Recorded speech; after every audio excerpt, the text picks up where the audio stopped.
Kiss 92.5 studios in Toronto, Canada. Are you ready? Ladies and gentlemen. This is Roz and Mocha. It's Roz and Mocha. What's going on? Hey guys, this is Bruno Mars. This is Selena Gomez. Chainsmokers. Lady Gaga. Calvin Harris. Celestia Cara. This is Ed Sheeran. You're listening to my boys Roz and Mocha. Roz and Mocha. My boys Roz and Mocha. The Roz and Mocha Show. Between Roz and Mocha, who is your favorite? Roz. Mocha. I think Mocha. You guys are so funny, man. Congratulations, Lisa! Wow! You just won $1,000. That is amazing. Y'all just made my entire morning. Keep it up. You guys are awesome, man. This is the Roz and Mocha Show podcast. Oh my God, I love this game so much. 30 seconds or less. So fun. So the game is 30 seconds or less. We take requests from fans to find out if Mocha and Dammit Maurie can complete a simple task in 30 seconds or less. Some of the things that we've done in the past was, can you eat an entire lemon in 30 seconds or less? Mocha actually did do that. Snapping your fingers 101 times in 30 seconds or less. I think I won that one, right? This was one of the most painful things I've ever seen you guys do. Can you tie a tie in 30 seconds or less? Mocha banged that off in a couple seconds. Maurie's still trying. Can you drink 4 cups of heavy cream in 30 seconds or less? And shockingly, both of you weirdos were able to do it. It was like 35% heavy cream. So today's is this.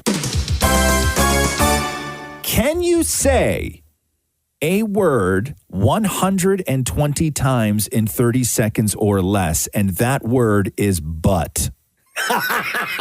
So we're going to try and keep track of this. I think we may need to try and figure it out after the fact. I don't know. I'm going to try and do my best to make little tick marks every time you guys say it. But again, the question is, can you say butt 120 times in 30 seconds or less? Who wants to go first? Mocha, go first. Mocha? Oh, what? Okay, Mocha, you're up.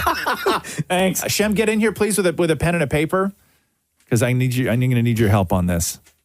Okay, can you say the word? Look at Mocha loosening up his lips right now. He's like licking his lips and everything else. Now, here's my question. Are you going to try and do this all in one breath, or are you going to try and do multiple breaths to just sort of make sure you don't drag? Do 30 seconds on one breath. 30 seconds on one breath. I think that's very difficult. I don't know if that's the winning combo. No, Maury, you stay right there. I need to loosen No, that should have happened earlier. It's the middle of the game, man. Okay, Mocha. 30 seconds on the clock. Anytime you're ready.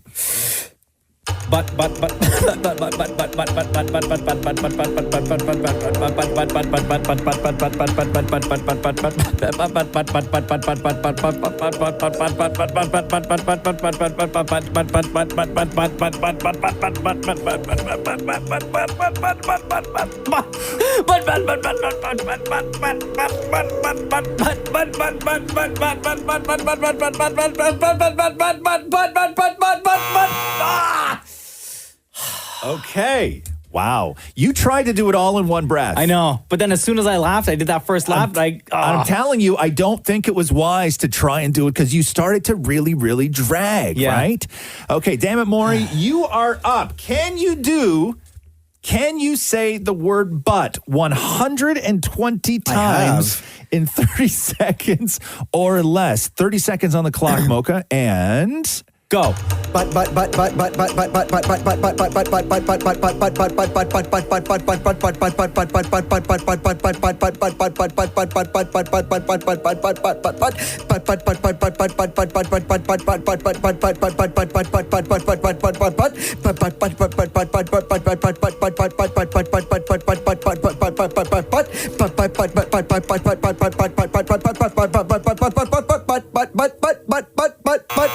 There you go. Shem, could you make any sense out of all that? You're the judge right now. What? Weren't you? You're supposed to count, man. My hands didn't count. Okay, my hands don't work that fast. Okay, hold on here. So what I may need you to do, Shem, is we may need to take a break and come back and decide if they in fact were able to say the word "but" 120 times in 30 seconds or less. So here is the record, Mocha. This is what you sounded like. Okay. Does it help if I slow it down, Shem? So helpful.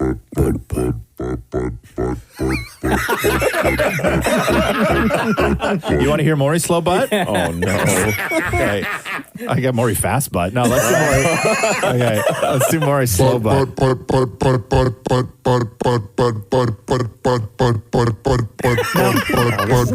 I correct in thinking, Shem, that some of Maury's butts weren't butts? Sound like putts. Putts, Or right? some butt. But same with Mocha then. I don't know. Hold on here. Let me go back here. This is Mocha. Yeah, because I'm saying butt. Yeah, because you're saying, to me, that sounds like butt. Maury, this is you. A couple of times you said bud. I think you started. I heard butter one time. Butter. That's the next contest. Okay, so again, it is 30 seconds or less. Can you say the word butt 120 times in 30 seconds or less? We're going to take a break. We'll come back and find out if, yes, Mocha and Maury were able to do just that. This is the Roz and Mocha Show podcast. Roz and Mocha. Kiss 92.5. All right. 30 seconds or less. So the request was, can you say the word butt 120 times in 30 seconds or less? And this was Mocha against Maury. And Shem is actually in the other room right now, still with the recording of you guys saying butt. And for everybody listening right now, this is what Shem is in there listening to. So this was Mocha trying to say butt 120 times. Butt.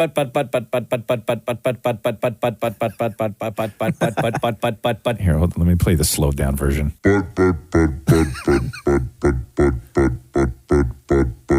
Now, Mocha tried to do it all in one breath, and you sort of gassed yourself a little bit. I know. I don't know if that was the best technique. I think maybe Maury's technique was probably better. Hey, Shem, you want to come back in here? Do you have an answer? Yes, you do? Okay, this was Maury, by the way. But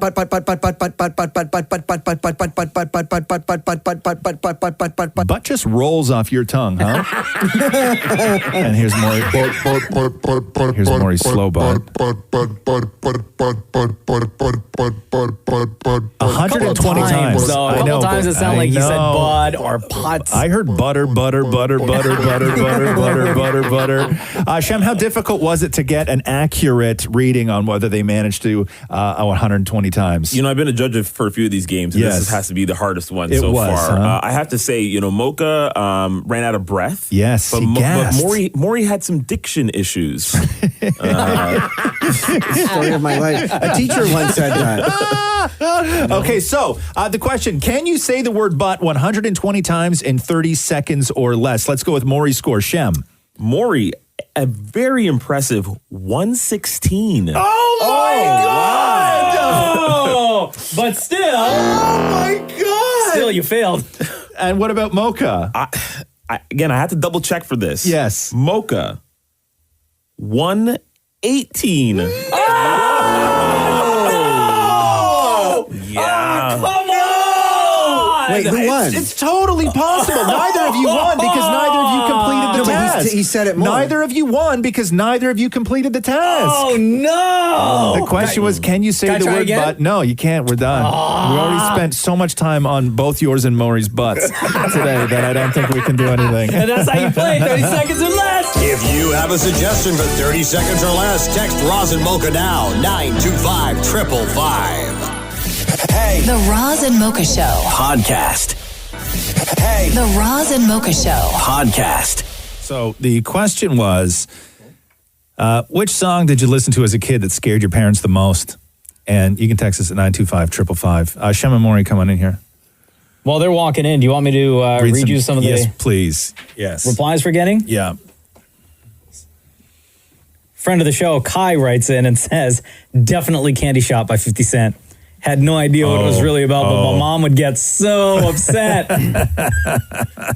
Somebody said I was 5, and my parents have a video of me singing over and over again, Wannabe by the Spice Girls.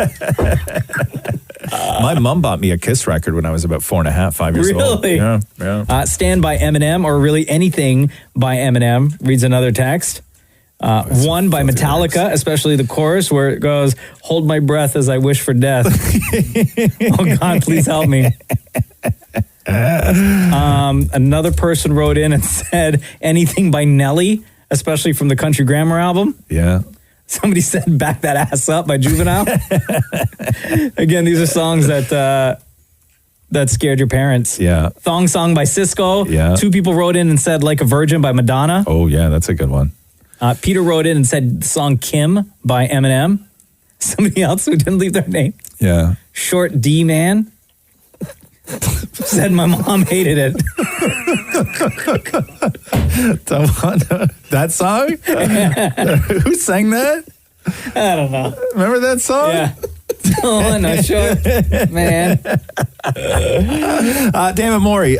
Your musical tastes when you were younger, are they similar to what they are now or different? Okay, completely similar. Okay. I gave you 2 options, completely one's this way, one's that way. Why did this scare your dad? Well, if you play with, one was like really like loud and obnoxious. Okay. And the other one was incredibly gay. Oh, okay. So let's go.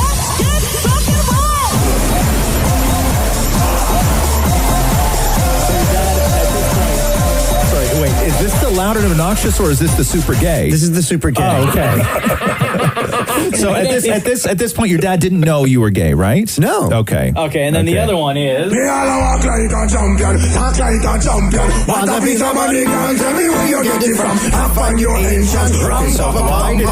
did this scare your dad? Because it was super loud, and my friend Lauren and I would drive around North York with this blasting in the car, and my dad was like, "You're up to no good." Okay, interesting.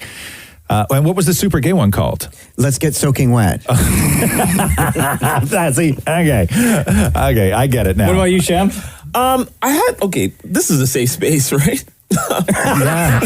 As in, like, what, the world right now? This room. Okay, yeah, sure. So I had this, like, weird sort of, like, stripper obsession. Not, like, with strippers, The but, culture. like, stripping. Yes. When I was younger. Because you wanted to do it, or you were obsessed with watching other people I do it? wanted to do it. I can introduce you to my Uncle Michael. Yeah. You wanted to be a stripper. I constantly took my clothes off and would, like, strut up and down the house. No, you would not. And how old are you at this age now? Oh, man, like 12. 12. Okay. Yeah, All right, I was gotcha. old enough to know better. And so this is your stripper song. This was my song. Yeah. Okay.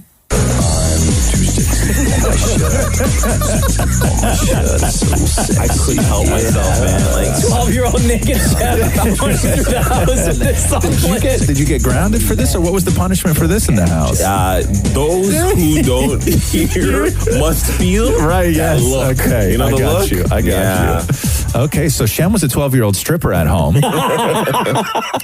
That's great. Mocha, what was your track that scared Vern, your dad? Straight out of Compton, crazy named Ice Cube. From the gang called with attitudes. When I'm called off, I got a sawed off. Switch and bodies are hauled off. That he was going to lose you to the streets? Maybe. Yeah? Yeah, it was just very loud and aggressive and a lot of this being played loudly from my bedroom. Yes. Right. Then I had the posters up on the wall and everything. Yeah.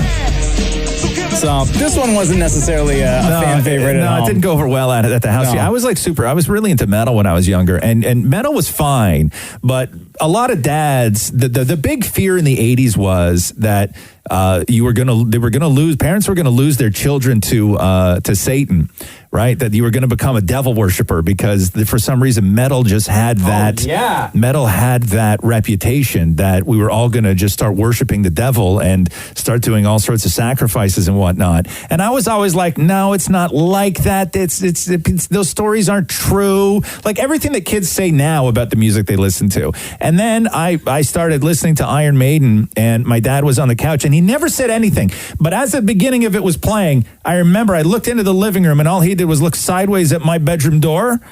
Yeah. Listened, and then just looked back and continued reading what he was reading. And I knew that he was like, it's all starting. Woe to you, O earth and sea, for the devil sends the beast with wrath, because he knows the time is short. Brand new stereo, too. Let him who hath understanding reckon the number of the beast, for it is a human number. Its number is 666. Yeah, I'd be scared too if I were your boss.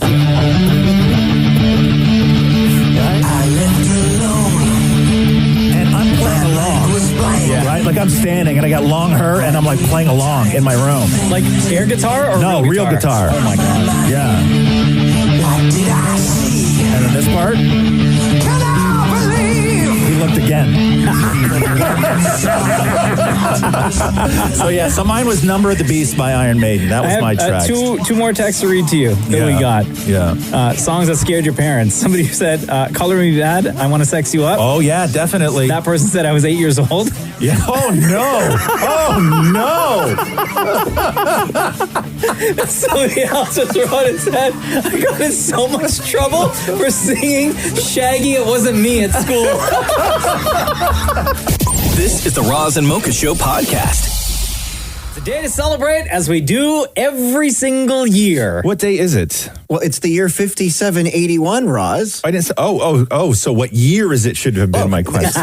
It's the year 5781, Roz. And what is that? More explain it to people, It's please. the Jewish New Year. We're celebrating Rosh Hashanah. That starts tonight. Okay. Yeah. It's the beginning of the Jewish New Year, as I mentioned. We celebrate by eating apples and honey.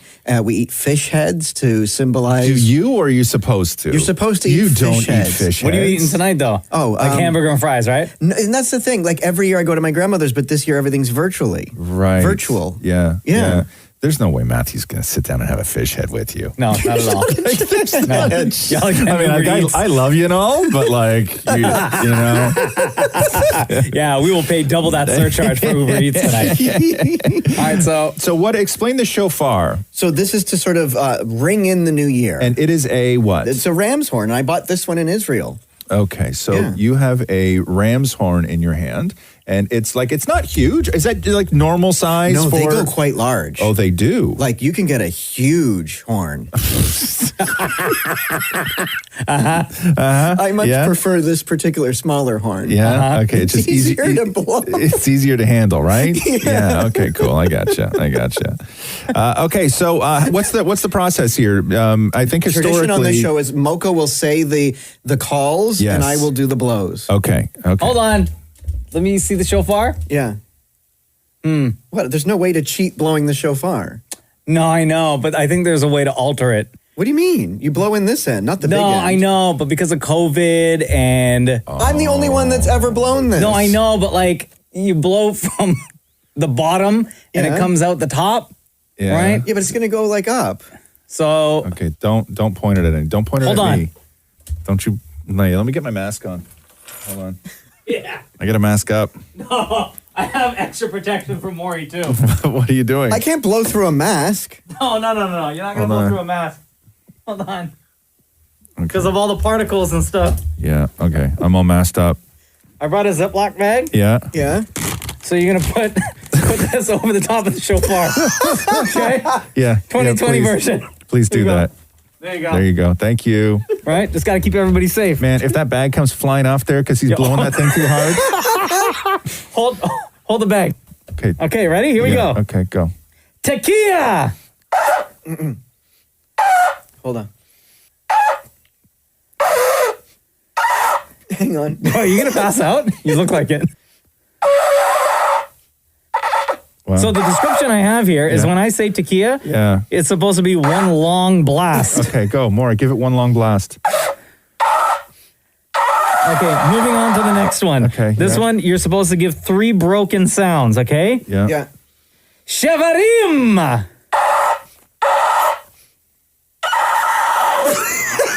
Oh my God. We're just going to pass away. Okay, You're not going to make it to Halloween, man. This next one I say, you have to give off 9 staccato notes is what the description reads. I didn't even say a word yet. Oh, I thought you did. No! Terua!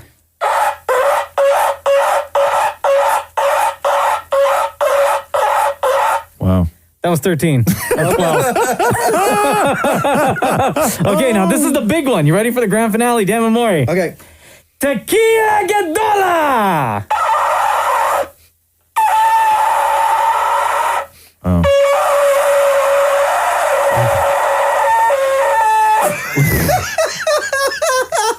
It's you over there making your people proud. And one for good luck? Sure. Sorry. Yeah. Happy New Year. Yeah, thank you. Go eat your fish heads. This is the Roz and Mocha Show podcast. A woman in Texas has just been entered into the Guinness Book of World Records for what? The most amount of... Oh, hold on now. Okay. The most amount of... it's not going to be babies because we would have heard that story. The most amount of... is it something like ex-husbands? No. Is it something like... Is it like something... that is a person thing? Like, is it something that is she has the most amount of like freckles, or is it she has the most amount? So it's not a human thing. No, is it a feat of strength? It is not. Is it a? It's ridiculous. Is it a collection? It is. It is a collection. Correct. And where is she? In Florida? She's in Texas. She's in Texas. I was going to say, is it Mickey's? Okay. Okay.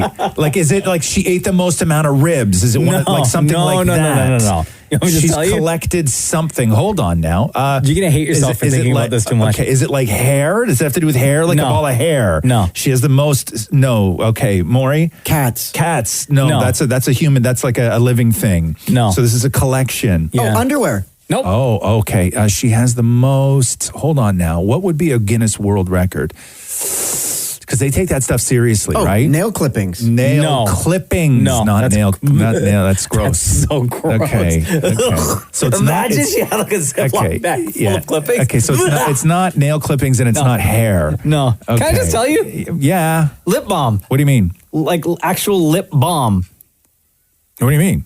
You know chapstick? Yeah. Like that. Okay, but She's what do got you mean? the most What's amount. the record? She's got the most amount. She's been collecting, and she has more than 1,800. Oh, she's a chapstick collector? Yes. That's dumb. Although Guinness could only count 1,622 of the collection because a lot of them were like doubled up. So individual. That's boring. I should call them. I have a collection of Hard Rock Cafe shot glasses. Here's my thing with this aspect of Guinness World Records, right? Yeah. I shouldn't be able to buy my way into the Guinness Book of World Records.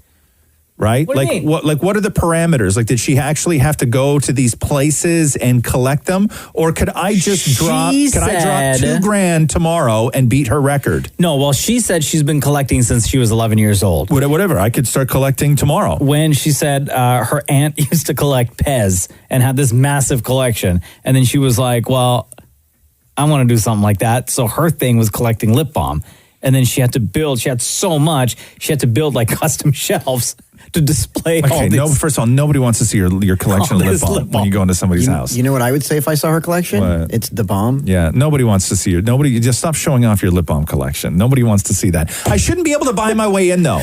Because like Maurie and I really could. Like you and I could pool our money. Maurie, I would go for like $2,000. You would go in for like $10. Right?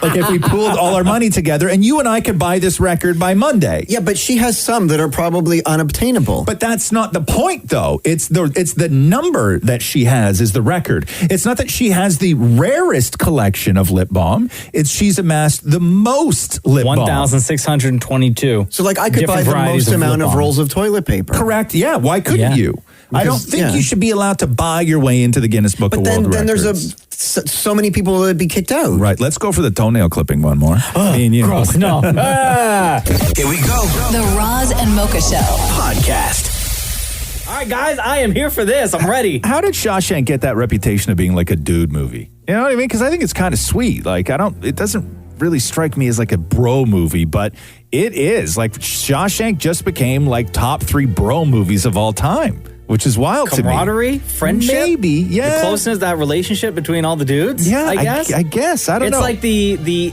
complete opposite of your traditional chick flick. Yeah, but it's interesting because it has that rep where I just thought that it was a movie for everybody, but I guess I was wrong. But anyway, 26 years ago, back in 1994, Shawshank Redemption was released. This, of course, is the Johnny Depp School of Acting. Maurie will have no script, so we're going to do a scene, very famous scene from Shawshank.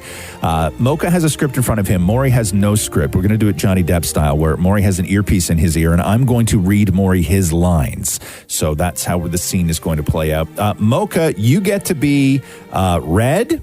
Oh, yes. Maurie, you will be Andy Dufresne. Oh, all right. Are you ready, gentlemen? Yes. Okay, here we go. Johnny Depp School of Acting, Shawshank Redemption, 26th Anniversary Edition, and action. Red, if you ever get out there, do me a flavor. Not often when we do this does Maurie get the first line. I feel that the first. I feel you got to nail the first line. Yeah, you're at least. 12 words in. Yeah. I feel that we need to really set the stage here. Yeah, pay attention, sir. For the monologue. Okay. Johnny Depp School of Acting, Shawshank Redemption, 26th Anniversary Edition. Maurie and Mocha, scene 1, and action. My brother-in-law, my mom, my dad, both my sisters. Really? Ooh, 10, exactly. I was hearing stories yesterday from people who had been planning a wedding because the numbers were the numbers. I know. And they don't want to cancel the wedding, so they had to message every single person who was invited to the wedding and say that their plus one couldn't come. Oh, what a diss.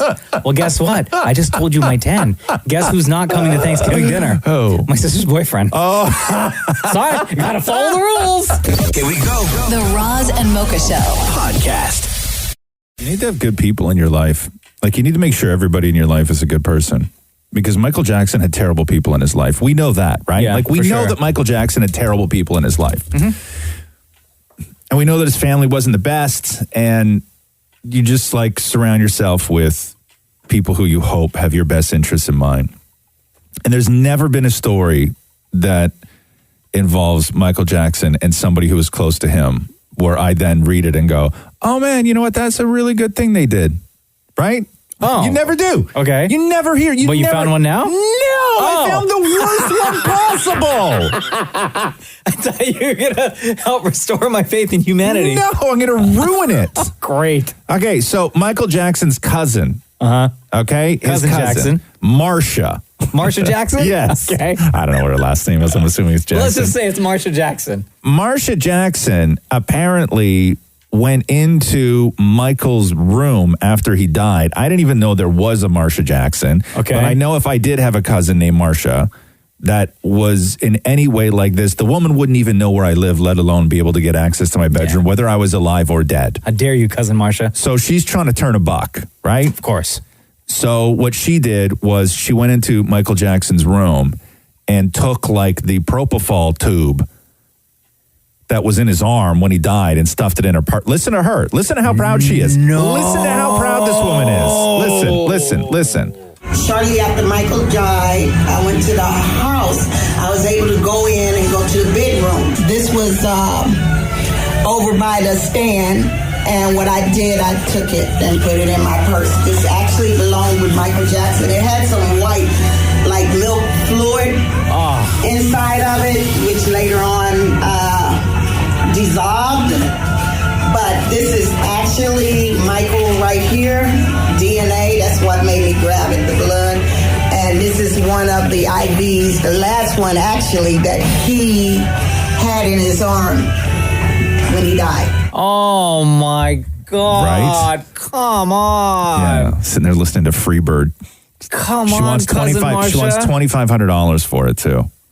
But who does that? That ain't right. Who does that? That ain't right. Like, what are you where you have, like, first of all, your cousin's to a legend, an icon, and he dies, and you go in and you start looking around for stuff to sell, and the thing you grab is the IV tube that was feeding him propofol, and you notice that there's blood on the end of it, DNA, so that means even more money?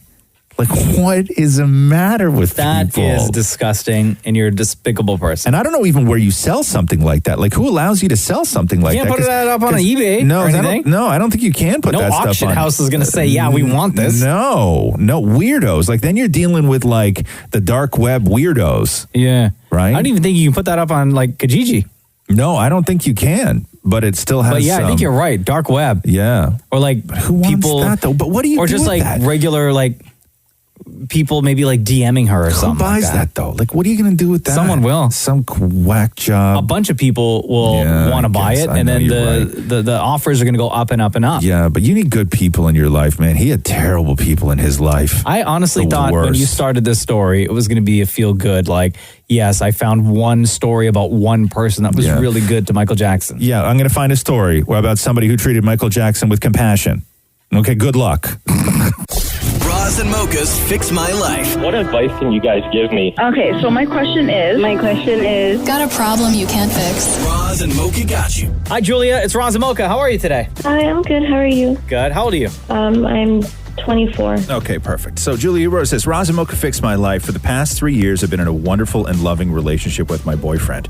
Before we got together, I had been in an 8-year relationship that was very unhealthy. My boyfriend at the time had controlled everything I did in my life and who I did it with. I wasn't allowed to have friends that were boys. I couldn't text people after we said goodnight to each other, and I couldn't talk to or hug other guys. My current boyfriend is the complete opposite. He's got tons of friends that are girls that he Snapchats with, hugs them, buys them coffee, and goes on outings with them. I am so used to not being able to have guy friends that it's been hard for me to accept that he has girlfriends. I just want to be able to get out of this unhealthy and toxic mindset. Hey, Julia, do you trust your boyfriend? Yes, I do. Yeah. Have you met any of these girls that that he talks to or hangs out with? I only started meeting some of them this year. Yeah. And he had strong friendships with them in the beginning of our relationship. I would say that you're not wrong in feeling the way that you feel, but I think that you may be feeling things other than... You may start feeling guilty because you think that these feelings come from a place of not trusting your boyfriend, and I don't think that that's the case, because I think that to go to a headspace where you trust him, but you think that all these women in his life are sharks and they're just waiting for you guys to break up and all this stuff, that's a real unhealthy place to be, right?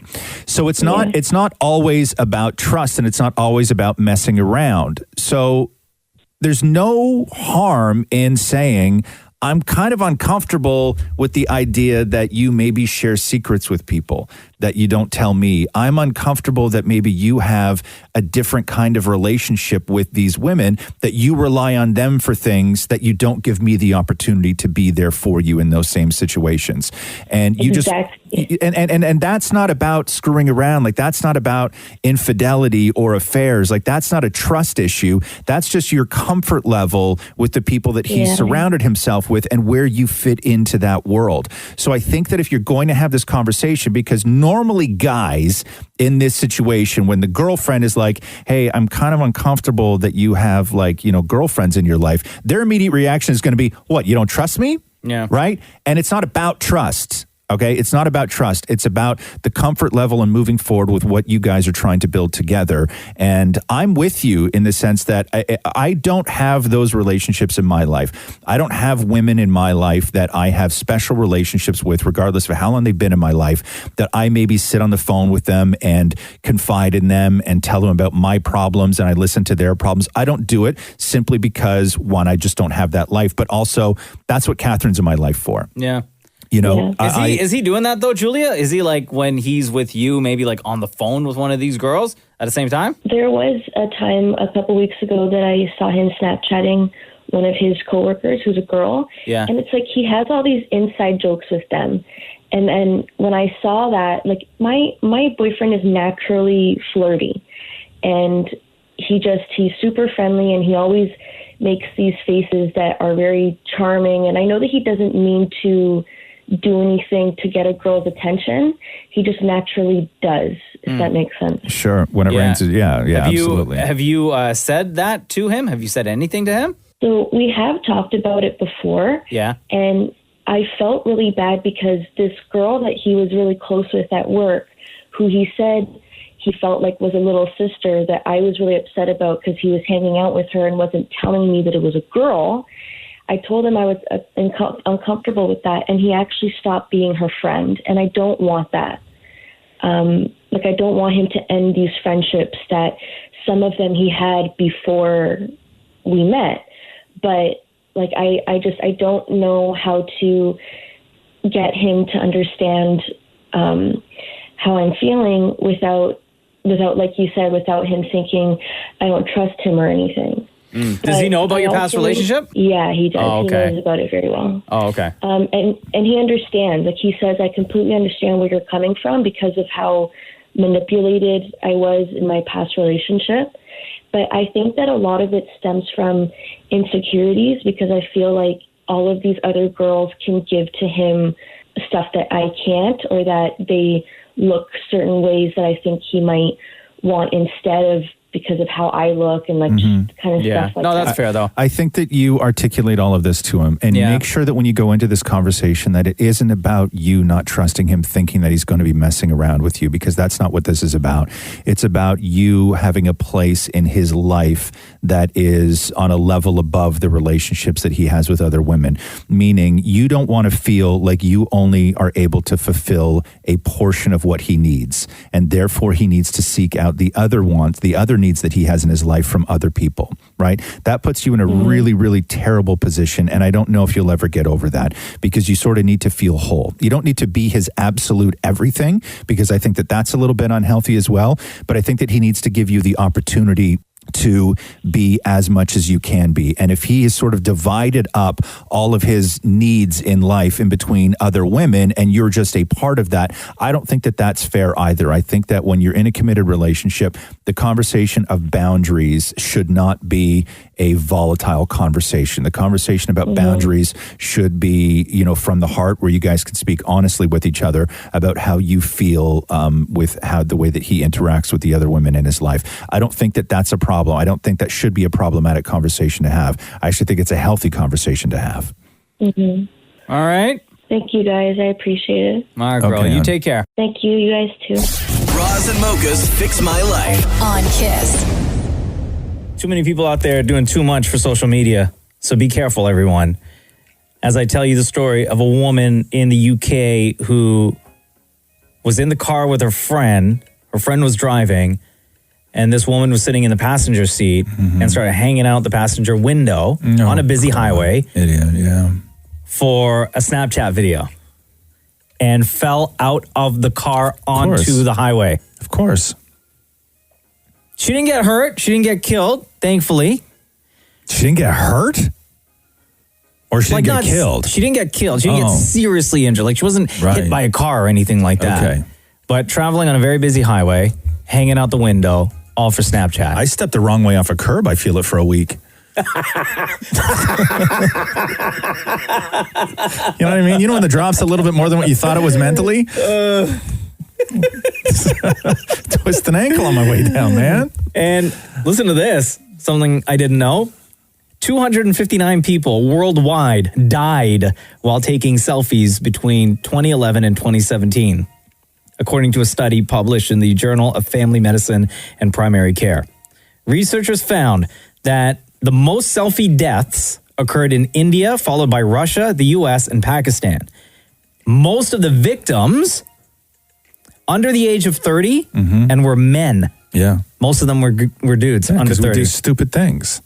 Last year, 4 members of the same family drowned at a dam in India after slipping into the water while trying to take a selfie. Yeah, dumb. Have you watched The Social Dilemma yet on Netflix? It's on my list. I'm probably going to watch it tonight. And if you're a parent that has like a tween kid in your house, watch it with them. Yeah? Watch it first. Watch it first so you can get a handle on it. And then you're going to go and you're going to do your own research. You're going to figure out who these people are. You're going to have some questions afterwards. And then sit your kid down and watch this with them. Trust me. Yeah. All right. This is the Roz and Mocha Show podcast. Matthew, can you come here? I have to read to you. Bedtime with the Damnit on the Roz and Mocha Show.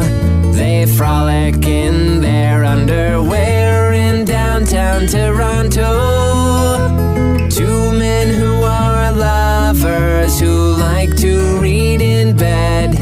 So let's check in with the Damnits to see what they have read. Yo, we haven't heard that song in forever. Bedtime with the Damnit's a huge fan favorite on this show. It started years ago, as we were saying, with Dammit Maurie and his then fiance, Dammit Matthew, where they would go through some of the classics. They'd curl up in bed, they'd get their jammies on, they'd get on the blankets, and they would read children's stories. And then, because they're the Damnits, they would just argue about the true meaning and moral of the books. And it's hysterical. Past readings include Goodnight Moon, Love You Forever, The Giving Tree. Which one made you cry the most, Maurie? Love You Forever. Oh, yeah. right. That's right. They also read The Story of Hanukkah. They read Christmas Shoes.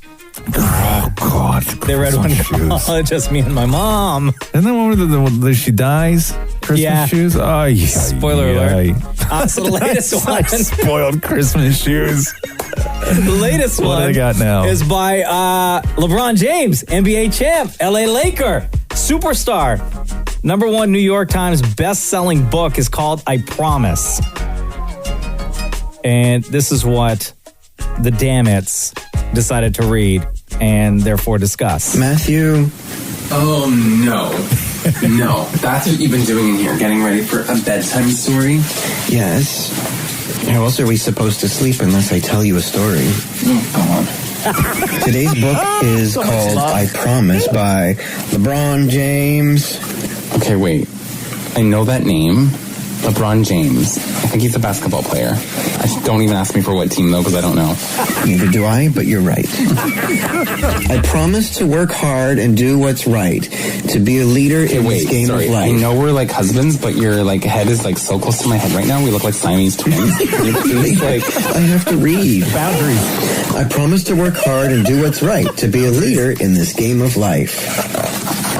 I promise to go to school and read as much as I can, to follow the rules and respect the game plan. I promise to run full court and show up each time, to get right back up and let my magic shine. I promise to be open and try new things, enjoy the happy that change can bring. I promise to wear a big smile and use kindness when I speak, to remain strong yet humble with every win and defeat. I promise to ask for help whenever I need it, to reach for my star even when I can't see it. I promise to cross bridges and break down walls, to rise with the sun and learn from the falls. Sounds like it could be a rap, you know? I promise to cross bridges and break down walls, to rise with the sun and learn from the falls, you know? It's a bad rap, wasn't it? I promise to be contagious. It's a word. It's called courageous. I promise to be courageous. Okay, I promise to be courageous. Courageous. To be free, to strive for greatness. I promise to be me. That's the end. What do you think this is about? Oh, no, this book's deep. This book's deep. It is. It's nailed it right on the hammer, you know? I mean, I think you can learn a thing or two about promises. What do you mean? Well, I'm just saying. I, promise to take out the trash, then I have to remind you 5 things. But what do you think this is about? This is about promises, making promises to yourself and being who you are. LeBron James. Does he still play basketball or is he retired? No, he still plays. Okay, but what should we end on? We should end on how beautiful of a book this is. I promise to always love you. Okay, great. And now, ladies and gentlemen, it's Bedtime with the Damnits. This is the Roz and Mocha Show podcast. Hello. This is the Roz and Mocha Show. What's your name? Hi, this is Rashmi. What's up, Rashmi? How are you? Is that Mocha? Yo. So I want to know, how did Maurie get back in the bedroom? How did Maurie get back? Because Maurie forever had been sleeping on the couch. Maurie, get back in here.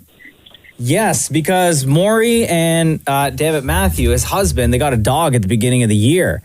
And the dog, what was the story again? The dog was making too much noise, or the dog was trying to get in the bedroom, and then Matthew kicked you out. What happened? The dog would sleep on the bed in the floor of the living room. Right. And if it needed anything, then I had to be there for it to let me know if it needed a sandwich or something. Right, because always barking and stuff, right? In the middle of the night. Yeah, and Matthew didn't want to be disturbed. Right. Yeah, so Maurie had been sleeping on the couch for weeks and weeks and weeks. Are you back permanently now in the bedroom or no? I am. You are? Except for weekends. Oh, why?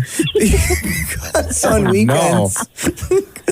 Because on weekends, I tend to fall asleep on the couch anyway, so Matthew will just leave the dog with me and then he'll go to bed. Oh, okay. Right? So How did the transition happen? Yeah, what was that first night like? Did you ask if you could go back in the bedroom or did it just happen? No, we started like moving Andy's beds into other parts of the condo. So he has a bed now on Matthew's side of the bedroom. Okay. Like, so he could sleep right by Matthew.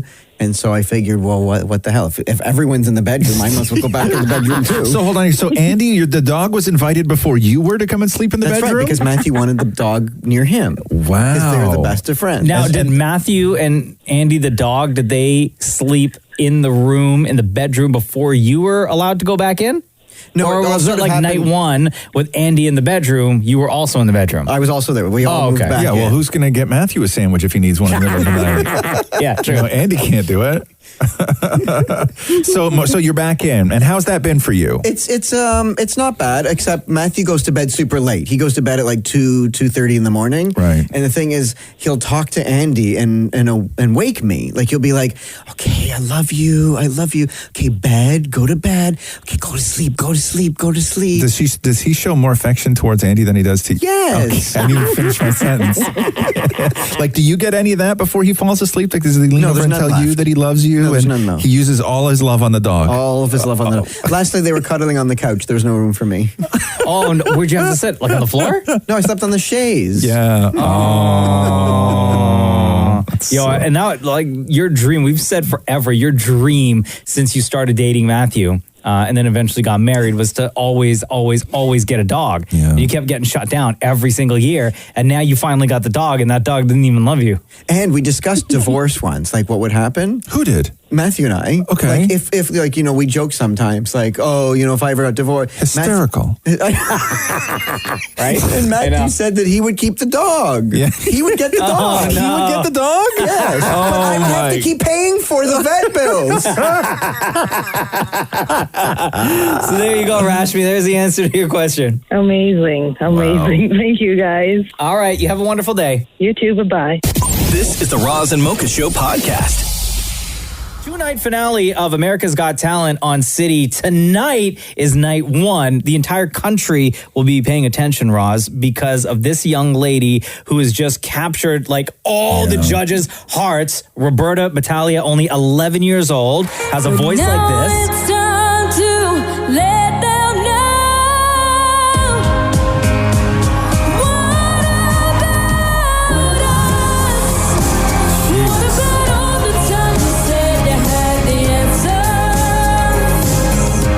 Kid, man. I don't think I've ever done anything in my life as good as she sings this song.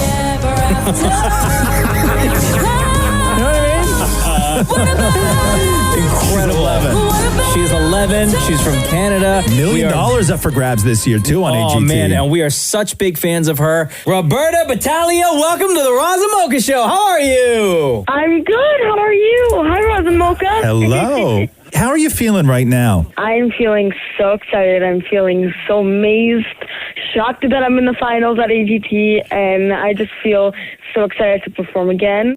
And it's going to be my last performance, so hopefully it goes well. I hope I impress you guys. Are you allowed to say what you're performing? Can you tell us? No, unfortunately not. It's a surprise, and that's why you got to stay tuned. Is it something that you've done before? Well, it is something that I've done before, and, you know, it's a great song that I hope sends a nice message to the viewers watching AGT. Okay. And the singer of the song is a wonderful person, too, so I hope the audience likes it. Yeah. Where do you get the confidence from? Because I want to get your opinion, so maybe you can help out, you know, a few other kids your age who don't have that thing where they can stand on a stage and they're terrified of putting themselves out there and they're terrified of failure. Where do you get this from? Like, what is your mindset before you go out and perform? Well, really, I really don't know where I get this confidence from. I guess it's just my personality. I mean, it has to be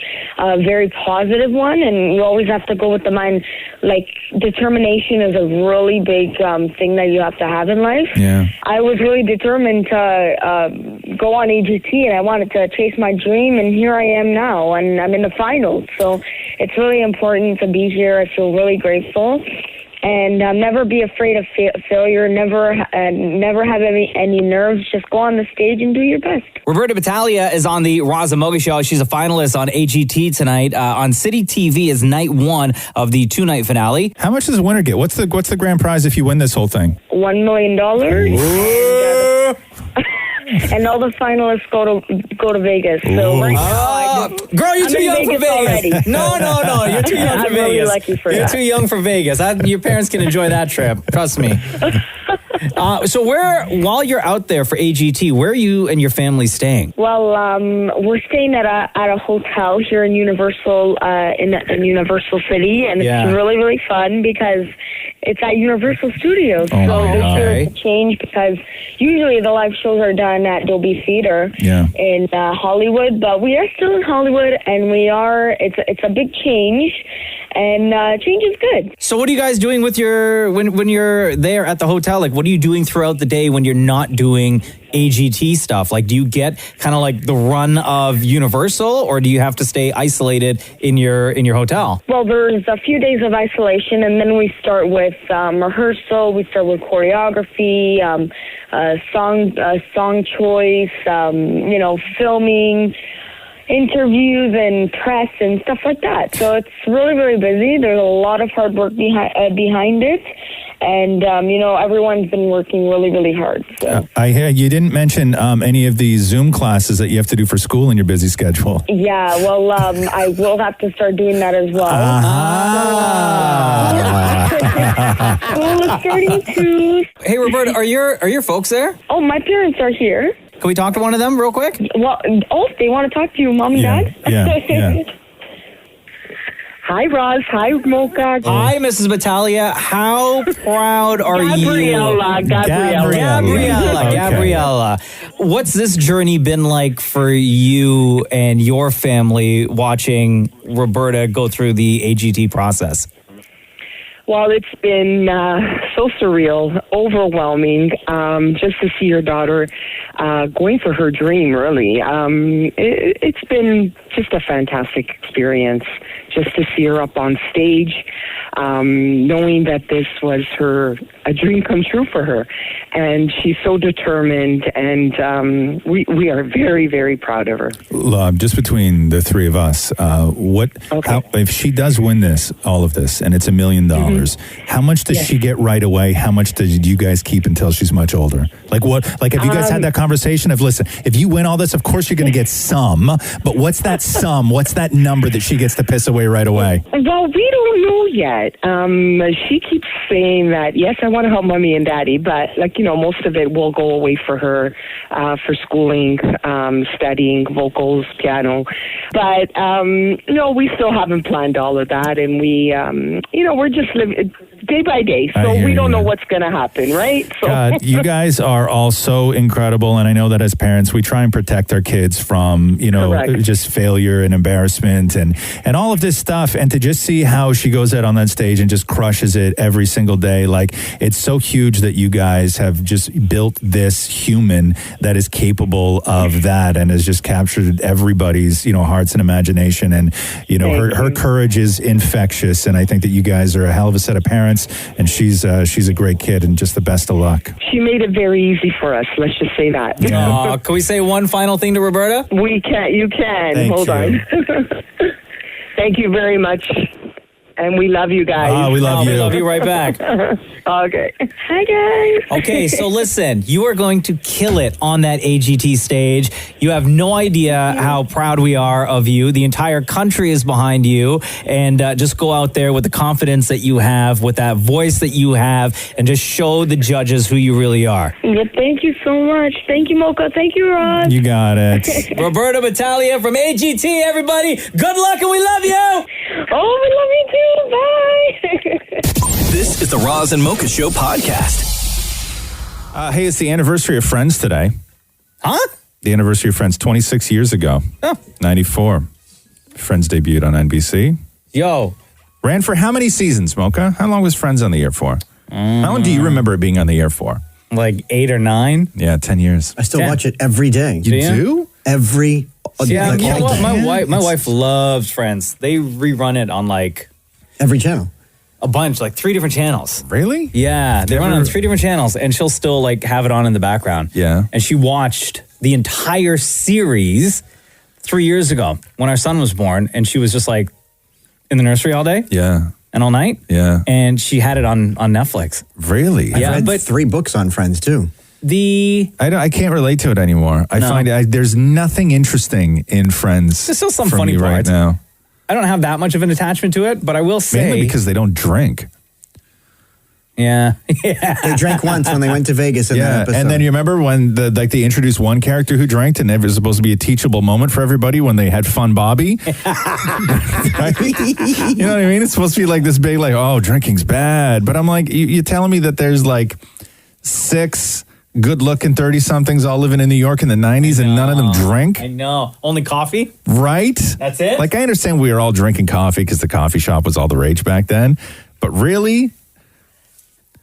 With all can't the talk relate. of Friends and like the reunion, I'm actually kind of sick of Friends now. Yeah, I've been sick of Friends for a long time, man. In the past, like, I don't know, 7 months or so, Yeah. with the amount of Friends talk that there's been and Friends news that there's been, Yeah. it actually turned me off from the show now. If you want to watch did you ever watch Episodes? Of? That show. It's called Episodes. No. You never watched Episodes? No, what's that? Okay, so Episodes was a show on HBO, I think it was, years ago. It hasn't been on for about 4 years now, but they did like 3 or 4 seasons. And Episodes starred Matt LeBlanc, but it was Matt LeBlanc playing Matt LeBlanc. Okay. So he was himself. So it was Matt LeBlanc playing Joey from Friends. Like everybody's like, oh my God, it's Joey from Friends. But he's playing like a version of himself? Yes. Okay. So the premise of the show was that there was this super famous British comedy, and they bought the rights to it, and they were doing the American version of it. And everybody, you know how everybody hated the American version. Oh my God, the American version sucks. So the American version was being shot in the U.S. starring Matt LeBlanc. He got the role, and the creators of the show were super pissed off because the original character was like old. He was like 7 years old, but they cast hot Matt LeBlanc. But Matt LeBlanc, everybody is like, oh my God, it's Joey from Friends. And Matt LeBlanc's character in Episodes is such an a-hole. Oh, like, really? oh my God, he is But so that, like, Matt LeBlanc, to me, doing that show, which if you haven't seen it, watch it, is the best part of the ending of Friends, because Matt LeBlanc's actual talent of playing Joey, you realize how different Matt LeBlanc is and what his range is, where everybody else who's ever played another character is still kind of the same. Yeah. Like, even when Jennifer Aniston does, like, she can do a drama, she can do a comedy, she can do whatever. She's It's still sort of always just Rachel. Yeah. It's just a different version of Rachel, where Matt LeBlanc is, like, he was the true talent on that show, in my opinion. Like, absolutely the true talent on that I show. thought Ross was. Ross? I just liked his isms. No, Ross. Nobody's favorite was Ross. Right? I loved Ross. Nobody's favorite, maybe top 3, but nobody's favorite was Ross. Number 1 it went Rachel, and then Courtney Cox, and then Lisa Kudrow. No, sorry, Joey, then Phoebe. Really, huh? I would say, yeah. No, mine was Ross, then Phoebe. Ross, then Phoebe? Yeah. That's so weird. Wow, man. What show are you watching? Did your dad, Ross show. edit out the parts that were funny? You just have 6 minutes of Ross. This is the Roz and Mocha Show podcast. Jimmy Kimmel returned to TV last night. Yeah. Why? Because Ellen did it? Well, no, it's just the time. It's the week. It was after the Emmys and everything else. But is he back in studio? He is. Okay. Yeah. Is he doing virtual audience as well, or just I empty studio? don't know what his studio looked like. I think it was just staff. Oh, okay. Because I don't think that late night vibe sort of does well with people on Zoom and stuff like that. I think you got to kind of like no one's logging on for that. No, I think you need a cooler vibe when you're doing that show. But this is a little bit of Kimmel from last night. Hey, I'm Jimmy, and guess what? I'm back. I'm back, and We don't have an audience, so we have a staff. We had an audience, right? At one time, there used to be people that would come into this room. Okay, well, this is our first show from our studio since March of 2018, I think. I've been at home for the last few months working on a COVID vaccine. I'm very close, but now, like the McRib, I am back at work. It's weird being back in an office after 6 months at home. We're being very careful. They divided our office into zones. We have Zone A, Zone B, and Zone C. It's like, I'm not sure if I'm hosting a show or boarding a Southwest Airlines flight. Everyone's wearing masks with the clear plastic face shields. Yes, it looks like, everyone looks like they're in a Daft Punk cover band here at this. Right. Could you imagine if you were on the staff and you just hated Jimmy Kimmel, but they stick you out on the floor and they're like clap and laugh? Yeah, we need you. We need to laugh at the punchlines. Yeah, not that I think people hate Jimmy Kimmel. Also, like, there's the people that are on the floor probably wrote that joke. Totally. Like, how funny could it be? Yeah, they know. They know what's coming up. But the Emmys. You know what though? Yeah. I will say, it's got to be tough for them to go out there when you're used to performing in front of a crowd and. They're just there with coworkers. And don't get me wrong, when you do go to those shows, they still tell you when to laugh. Oh, absolutely. The whole giant signs that say applause. Yeah. They come out and they're like, I need you to scream before Jimmy gets out here. And then they record it. And then when he tells a joke that bombs, they just play the recording of you. Yeah. You know, it's funny. And I would be pissed off because I'm like, listen, man, I will laugh at something that's funny.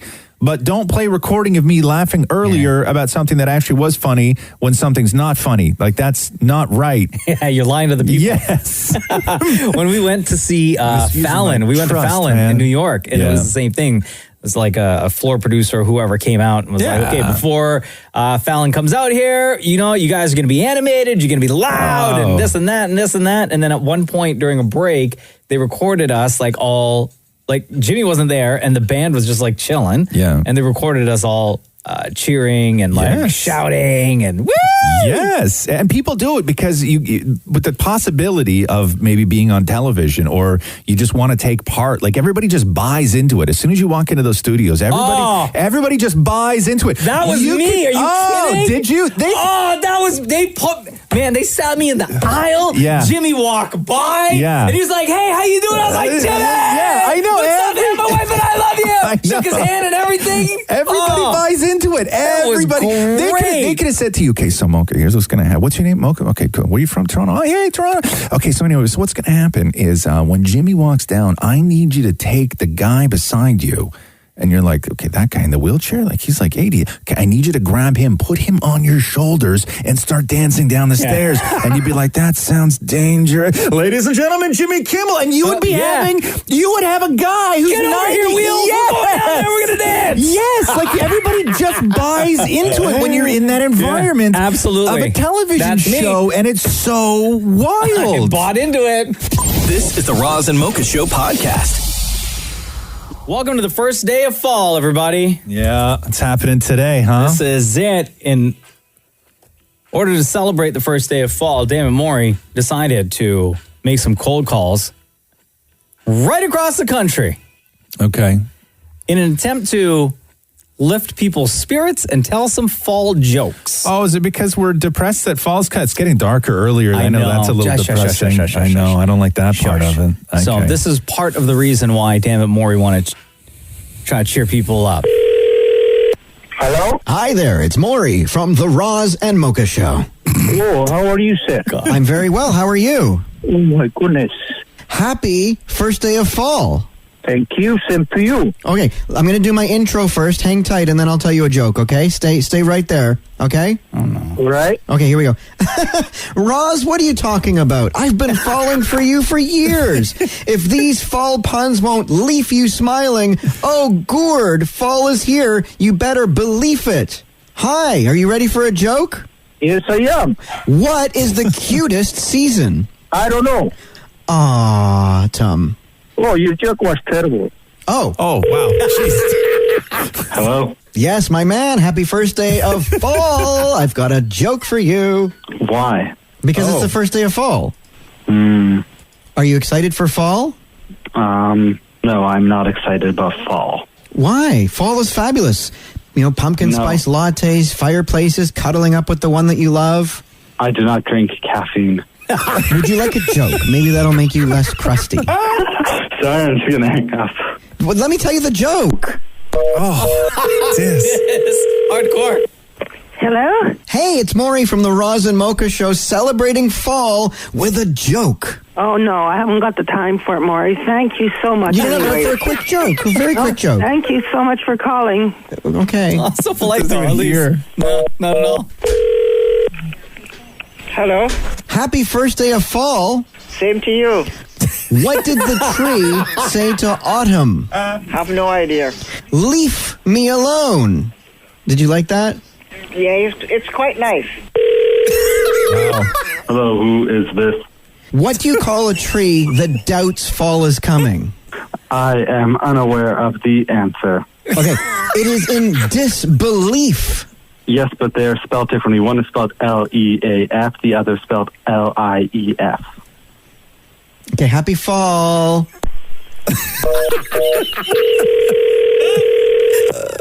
Hello, Warren Lee speaking. Hi, knock knock. Can I help you with something, or I'm just in the middle of something right now? Knock knock. Who's there? Olive. Olive who? Olive looking at the autumn leaves. Didn't resonate. Olive is instead of I love. Because it's first day of fall. I love the autumn leaves. Yeah. Olive, I love. Yeah. Okay. I mean, it's kind of close. All right. Happy fall. Hello. Happy first day of fall. Thank you so much. How do leaves get from place to place? The wind blows. No, just go, I don't know. Oh, I don't know. Very good. Okay, so we'll start again. How do leaves get from place to place? I don't know. With automobiles. With automobile? Yeah, because it's fall, which is autumn, so like automobile. Oh, autumn. yeah. Success! This is the Roz and Mocha Show podcast. Time Magazine's 100 Most Influential People of 2020. That was released. Oh, nice. Yesterday. And a couple things. One, Taylor Swift was praising Phoebe Waller-Bridge on her own channels, which is great because Phoebe Waller-Bridge is incredible. Did you watch Fleabag? I did not. You did not. You and Jenna should watch Fleabag. Fleabag Is it is good? oh I know, my like, God, dude. At the award show last year, cleaned up. Actually, all the award shows. Yeah. I think everyone was talking about it. It's really, really good. It's really fun. It's a great show to watch, like as a couple. Yeah? It's super because they're quick. They're very fast episodes, and there's only 2 seasons. Oh, okay. So it's not like a huge investment in your life. What's it about? I don't even know. Just watch it. Okay. It's a girl who's just like messed up but awesome and doing her best, and it's crazy. It's so much fun. It's such a great show and emotional and everything else. Couple of the names on Time Magazine's 100 most influential people. The Weeknd is on there for musicians. Halsey's on there. Jennifer Hudson's on there. Selena Gomez is on there. Michael B. Jordan is on there. Ali Wong is on there. Fauci, Dr. Anthony Fauci's on there. Biden's on there. Trump's on there. Angela Merkel's on there. Gabrielle Union is on there. And then you get to Megan Thee Stallion. Yeah? Yes, sir. Savage. Yes, sir. Megan Thee Stallion, one of Time Magazine's most 100 influential people. This is I'm Megan Thee like a Stallion. girl's girl, and I love to support women.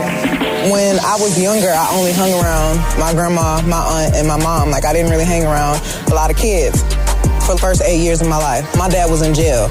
We weren't rich, but my mom made me feel like we were rich. Like, she took care of me, and my grandmother helped, and my great-grandmother helped, and they were working these regular jobs, and they were just trying the best they could to just make me feel like I was a princess.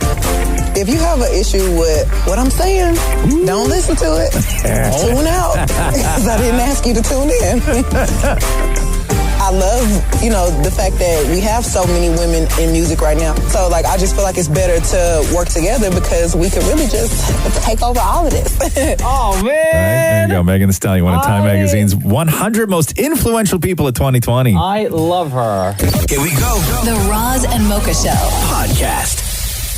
Kara, how are you? I'm good. How are you? Good. Welcome back to the Roz and Mocha Show. Here is the text that we got from Kara, Roz, because we talked to Kara back in July. Okay. And her story is that her and her family unexpectedly had to put their dog down. Oh. She said, it was such a difficult time and my kids and I spent weeks crying off and on. I didn't think I would get another dog for a really long time, but Roz talked about how it really helped his girlfriend, Catherine, and daughter, Roxy, after they had to put their cat down to get a new kitten. So, not long after speaking with you guys, I made the move and started looking for another dog. Oh, no. So, Kara, what is the update? Well, I just got her on the weekend. Yay! What kind of pup and what's her name? She is a Morkie, so she is part Maltese, part Yorkie, and she's 1.5 pounds right now. Oh my God, so tiny. Yeah, she's so tiny. Her name's Piper. Piper, I love it. Yeah, and I surprised my boys with her yesterday after school. They didn't know they were going to get her. And what was that like when they saw little Piper? Oh, they were so excited. I taped it, like I videoed it, and they've been through so much in the last few months. Not just with COVID and losing their dog, but, just other family hardships and whatnot. So this was the first time, sorry, I'm getting all choked up. No, go ahead. It was the first time that I've seen them light up like that in a really long time. Yeah. Like they were just so happy, smiling, laughing, giggling. They were in their glory. Yeah. And it was just amazing to see. I'm so happy for them. What you did was a great mom move on so many levels. Big time. And let me guess, like zero homework got done yesterday when they got home, huh? Oh, zero homework. I mean, I forgot how hard it was to have a puppy. Oh, it's atrocious. Right now. For the first night, and she didn't sleep, and it was like all night crying, and and then I tried to go to work, and my house is destroyed. Yes. Our cat, like Mumu, who's the little boy that we brought in after Coco died. Mumu just turned 1. He just had his birthday on Sunday, and he is still a holy terror. So he runs up the wall. Yeah. Right? Like a spider. So he runs down the hallway, and as he's going around a corner, instead of doing that thing like you see in cat videos on Instagram where they just slide on their ass and then they make the corner, he doesn't stop. And what he does is he runs down the hallway, doesn't stop, but instead he jumps and then turns the corner while running sideways on the wall until he gets to the stairs, and then he jumps off the wall and starts going down the stairs. So he does this huge loop, right? And he is an absolute holy terror, but I'll tell you, and I look at him all the time and I'm like, my man, you are a beast, but you are so good for this family. I love what you do with the space in this house, because you make everything fun again, because you're an absolute psycho, and he's such a shining I don't even know, just like a thing in our house he's a mood changer. He absolutely is, and I hope that the new pup for you guys is that same thing. Yeah, so far so good, and I think it'll continue to be that way. She's so feisty. I was expecting like this little, especially because she's only 1.5 pounds right now, I was expecting this shy little innocent girl. Yeah. And I ended up with my 3 boys incarnate of the dog, because she's just wild. And it's gonna continue that way too. Oh boy, and she was alone for the very first time yesterday because I had to go to work, and she trashed her playpen. Like she just oh no, threw the little water dish upside down, chewed apart her puppy pad. Oh, it was like a tornado went through the thing. She was but Kara, you love having that little tornado in the house now, don't you? I do. I really do. I don't even want to work today, so because I just miss her so much already. Well, we're glad that things worked out. Thank you very much for reaching out and letting us know. Yeah, that was all you guys, because I was not going to get a dog until I heard that story, and I thought, oh, you know what? It is a good mom move. It's not just about me. It's for the kids, and now it's great. So thank you both very much. Love you lots, Kara. Thanks so much. Love you guys too. Thanks so much. Roz and Mocha's Fix My Life. What advice can you guys give me? Okay, so my question is, got a problem you can't fix? Roz and Mocha got you. Yo, Zach, what up? It's Roz and Mocha. What's going on? How are you, man? Not bad. Brother, you got problems, huh? A little bit. Like, it's just weird, man. I feel for you. So you wrote us this: Roz and Mocha Fix My Life. My girlfriend and I have been together for almost 5 years, and her mom still keeps my girlfriend's ex around. Damn. Her mom bent over backwards to get my girl's ex a job in real estate with her. How can I tell her mom to stop communicating with this guy? Yeah, see, it's weird. Like, I don't know what to do about it. Like, I don't know how to approach it. Did they have kids? No. Now, when you said that your girl's mom bent over backwards for her ex to get a job in real estate, was it to get a job working with the mom or to get a job with your girlfriend? No, like, her mom is in real estate, so she got this guy a job at her, like, real estate firm, I guess. How does your girlfriend feel about all this? She thinks it's weird, too, but, like, she's kind of thinks, like, oh, it's my mom's life. Like, she can do her. Like, I don't want anything to do with this guy. Yo, does her mom, you think, like, have a thing for this guy? Oh, Mocha.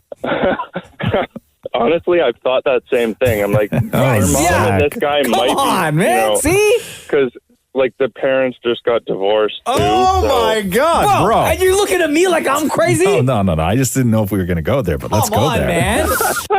Oh, I've already gone there. Yeah, interesting. But so, no, like, because we're still, like, we're young, right? We're only 24. Yeah. Her younger sister played hockey, so we'd go to, like, all these games, her hockey games, and this dude would be there with her mom before, like, we even got there. And, like, when her parents had separated, this guy would be there when I wasn't there to help move. Oh, wow. Interesting. Okay, so hold on here. So you're 24, right? And you've been with her for how long? 4.5, almost 5 years. So she was like 19, 20 when you guys hooked up. So how long was she with this guy for? That was like a high school relationship. Oh, so there's like a little mothering thing going on. Like she knew this guy when he was a kid, right? Yeah. And she probably helped him out a lot, like a mother figure in his life, all this stuff. I guess. Yeah. Okay. So I'll say this. I mean, we can go the other way of where they may be having an affair. Who knows? That's like that's a whole. That's going to ruin Christmas. I think that a lot of this is up to your girlfriend. You shouldn't have to be the one to tell your girlfriend's mom to stop bringing this guy up. This is up to your girlfriend. And your girlfriend, if it bothers you this much, she can't have the attitude of it's her life and she's just doing her. She has to be the one that steps in and says, "Hey, listen, I get that you built a relationship with him." And people have relationships, and you're going to have relationships outside of my relationships and the family. And I get that he's an ex, and you guys have known each other for a while, and you have this bond. That's cool. But you need to not bring that into this house, and you need to not bring it into my relationship because it's really weird. It's awkward. Like your girlfriend is the one that needs to step up. She can't just say that she's living her own life. Well, like as far as I know, they have talked about it, and like. He's not really around, but it's just the fact that I know that he's like in the picture and that her mom almost seems like she'd rather spend time with this dude as opposed to her daughter's boyfriend. Does this guy have a girlfriend or no? I don't think so, but her mom's got a boyfriend. Yeah. She's got an actual boyfriend that's like, you know, her age sort of thing. Yeah. Oh, okay. Yeah. So now, is this guy ever at the house when you aren't there, but your girlfriend is? So there was the one time, like when they were getting stuff out of their old house, like where they had lived with their mom and dad, I was at work and then she was there. And then I guess as they were finishing up, this dude showed up. I'll say there's not a lot you can do. Yeah, absolutely. Because it doesn't sound like you have that relationship with her mom. And that sort of happens. It's been kind of touch and go with her and I for a while. And that comes with age, because I remember when I was younger and I was in my early 20s where you'd be in a relationship and somebody's parents are still very much parental, right? Where now at the age that I am, if I needed to have a difficult conversation with Catherine's mom, we could have it no problem. We could sit down like adults and we could sit and talk about it. But that's because, you know, we're both older, right? But you can't do this when you're in your early 20s. You just don't have those relationships with people. So this is 100%, I would say, if it's bothering you that much and you've been together for this long, this is up to your girl to sort of figure out and step up. And if the mom is unwilling to budge, I mean, like, do you want her to fire this guy? Like, what? Like, how far do you want the mom to take it? Well, like, I don't know. I just kind of want to know what the deal is. Let me ask you this question: is he hot? I mean, I don't swing that way, so like, I don't think so. But he's not a bad-looking dude. Okay. Yeah, this is a tough situation, man. But I don't think that there's much that you can do other than just to keep, having open conversations with your girlfriend about, how this weirds you out. But other than the fact, like, if he's not coming around anymore, if her mother isn't bringing him up while you're at the house, if you don't feel that you're constantly being compared to this guy, if it's just the fact that she has an outside relationship with him, I don't know what you do in this spot. I really don't. And like, I guess my main concern is because, like I said, we've been together for so long. It's starting to get to that point where I'm starting to think like, hey, maybe it's getting close to that time for asking that question. And my concern with that is like, if we got married, or if I go ahead with asking this question, that her mom's somehow going to bring this guy into the picture again. Wow. No, you guys can prevent all of that. You and your girl can prevent all of that. All right. Yeah. All right, Zach? I know what you're about to ask. Oh. What? I actually wasn't, but it seems like you wanted to answer the question. Between Roz and Mocha, who's your favorite? And you're not allowed to say your girlfriend's ex-boyfriend. No, you're not allowed to say you're not allowed to say your girlfriend's mother. That's a tough question, but I'm going to have to go with Roz just because you're like old man wisdom. You know what I mean? Like, you always seem to know what to say. Just shut up. Just stop. Okay. All that wisdom. Nobody asked why. Okay. Nobody asked why, man. All right, dude. All right, guys. Thanks, Zach. Take care, dude. Bye. Take care. Bye. Roz and Mocha's Fix My Life on Kiss. Hey, Mocha. Yeah. Are you ready? Hell yeah. Let's do the news. A Roz and Mocha Show and Kiss 92.5 News Break. Kanye West returned to Twitter after getting kicked off for doxing one of the heads of Forbes magazine. I bet he had nothing to say this time. So he got booted off for 12 hours. It was a temporary suspension because he posted Forbes editor Randall Lane's personal contact information on a screenshot. And so you're not allowed to do that. And then he got kicked off. And then after returning yesterday, Kanye, I guess, poked fun at it by using another screenshot of Randall Lane's contact, except this time the phone number was blacked out. And he goes, first tweet back without the phone number. And then just Kanye does with everything else, he then deleted that one too. He is a tweet and delete addict. Yeah. Someone's got to take that man's phone away. Gatherings in Toronto, in Ontario. They're going up. Let me guess. No, Toronto, Peel, and Ottawa. Yes. Reduced to 10 inside and 25 outside. All right, let's throw a party to celebrate. The new measures include a $10,000 fine for organizers of illegal gatherings, as well as the current $750 for those who attend those gatherings. Doug Ford went off yesterday. The question for the minister and for the premier, frankly, is that although they claimed that there was a contingency plan in place, where the heck is it and when will we see it? Members will please take their seats. And then he's like, challenge accepted. Premier to reply. Well, Mr. Speaker, I'm sitting across the aisle here and listening to the Leader of the Opposition go on and on and on as everyone's been working their back off. The Minister of Health has been around the clock, standing side by side with me for over 5 months. Yeah. My question is, as the Leader of the Opposition is missing in action for 5 months, nowhere to be found, nowhere to be heard, everyone is cooperating across the country. No matter what political stripe you are, everyone's pitching in. Yeah. And then we have the armchair quarterback over there pretending they have all the answers.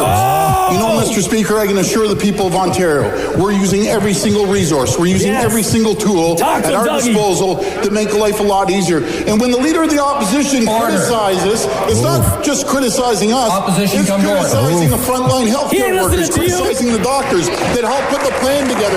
The people in the grocery lines that were checking people out as you were in hiding in your basement. Stone Cold Doug Ford, and what? That was his response to Andrew Horwath, by the way, the NDP leader. Oh my God. So Yo, it's getting wild. It was getting wild. So ugly. Hey, Raptors president Masai Ujiri, again, we're going through this. Will he re-sign? Will he not re-sign? Because I guess he's got, one more year on his deal? Is that? Yeah. That's up next year. Yeah. Okay, cool. I think he'll come. When he comes, Grange will deal with it face on, but as for now, I'm focused on other things, and when that time comes, I will deal with it. Ooh, there you go. So we were talking about this, the idea to put Mulan on Disney Plus and have people rent it for like $30, but this is on top of the 13 or 14, whatever it is that you pay for Disney Plus every month. And I guess they've released some numbers, and it's looking like Mulan has reportedly, even with all the protests and boycotts going on with Mulan, $261 million. In the U.S. alone. Really? In the U.S. alone. That domestically is more than what Tenet has made worldwide in movie theaters. That's why I'm saying people will be watching more movies if given the option to have those new movies at home. Yeah. I know, it's crazy. I like to see that, but oof, and this movie had everything going against it. So it's not like this was an absolute slam dunk. As soon as they put this movie up, there was 3 days of boycott Mulan and boycott Disney based around this movie. Like, this movie had hurdles. This wasn't a slam dunk. If it was a movie still did $261 million. That I really, really wanted to watch. Like, if they release like a new Marvel, like a new Spider-Man, right? Yeah. And I already have Disney Plus. And they were like, hey, you can get it on Disney Plus and you got to pay $35. You get it for 2 days. Yeah. Boom. I'm paying that money. Yeah. Speaking of, Tatiana Maslany has apparently inked a deal to be She-Hulk. Nice. In an upcoming Disney Plus series. I don't know a lot about She-Hulk. I guess I don't know the origins of how She-Hulk happened. Is it the same as what happened to Hulk, or is it a different? Yeah, so I think the version that they're going with is that She-Hulk is the cousin of Bruce Banner. Okay. And she gets infected or gets the same strain of whatever it is he gives. She gets it from him, basically. Oh, okay. And then she becomes a She-Hulk. Like, she gets it from him because they're like doing like cousin stuff, or? No, man, like doctor stuff. Okay, not Not playing doctor stuff. Okay, not playing doctor stuff. No. Okay, cool. All right, cool. Okay. Come on. Well, you never know. I don't know where they're from or how they grew up. I don't know. No, it's not that kind of origin story. Like second cousins don't count, right? No. Dude, okay, stop. A woman accused of sending ricin, which is a poison letter addressed to the White House, was arrested at the U.S.-Canada border with a gun. What? Yeah. So now it is in the hands of the FBI, although the RCMP were initially investigating the letter before being intercepted, did not make its way to the White House, but was intercepted on its way. And the letter did originate in Canada. So there you go. Laverne Cox was censored during her speech last night. She came out to present an award, and they cut out part of what she said. So this is what was aired last night. This is Laverne Cox. Good evening, everyone. I am living proof of the American dream, that anyone in this country can lose the Emmy 4 years in the same category, and yet somehow end up on this stage presenting an award to someone who probably didn't. What happens to an American dream deferred? Does it shrivel up like a raisin in the sun? So what she said was, I'm living proof of the American dream that anyone in this country can lose the Emmy 4 years in the same category and yet somehow end up on this stage presenting an award to someone who probably didn't effing vote for me. But only on stage last night, like, she didn't say the F word. She said effing. The as word in effing. EFFING. Yeah. And that was censored. Huh. Maybe. We talked about this before. Remember where I had said that that like words like the F word are just as bad now as saying the F word? Like those are considered now or profanity? Were they, oh no, because it would have been on a delay. Yeah. So they would have known. Okay. They would have 'Cause known. I was going to say, So maybe if they assumed that she was going to say the full word that they muted her. No, because it was only that But it tiny was little all- part. So what are you saying, Maury? What? Just come in here. I don't know what you're doing, man. Play the top winner, Untitled. What is it? What is Explain it? Get in here, It's please. her. Just come in. Just come in. It's Just come her. in. It's You're so actual- panicked right now. it's What is the the matter with you? uncensored clip. Okay. Take a breath. What are we about to listen to? Laverne Cox, as it aired in Canada, not censored. So it was not censored in Canada. That's right. Interesting. Good evening, everyone. I am living proof of the American dream that anyone in this country can lose the Emmy 4 years in the same category and yet somehow end up on this stage presenting an award to someone who probably didn't effing vote for me. Oh, interesting. But you censor that, I guess, right? I guess. I don't know. Is it, though? This is not offensive to me, at least. It's a fine line, I think. Yeah. Maybe it's the way she said. And I think that it was maybe... aggressive? I don't know. I don't know, but you can't Weirdos. start censoring people for aggressive when there's a lot of other stuff that went on.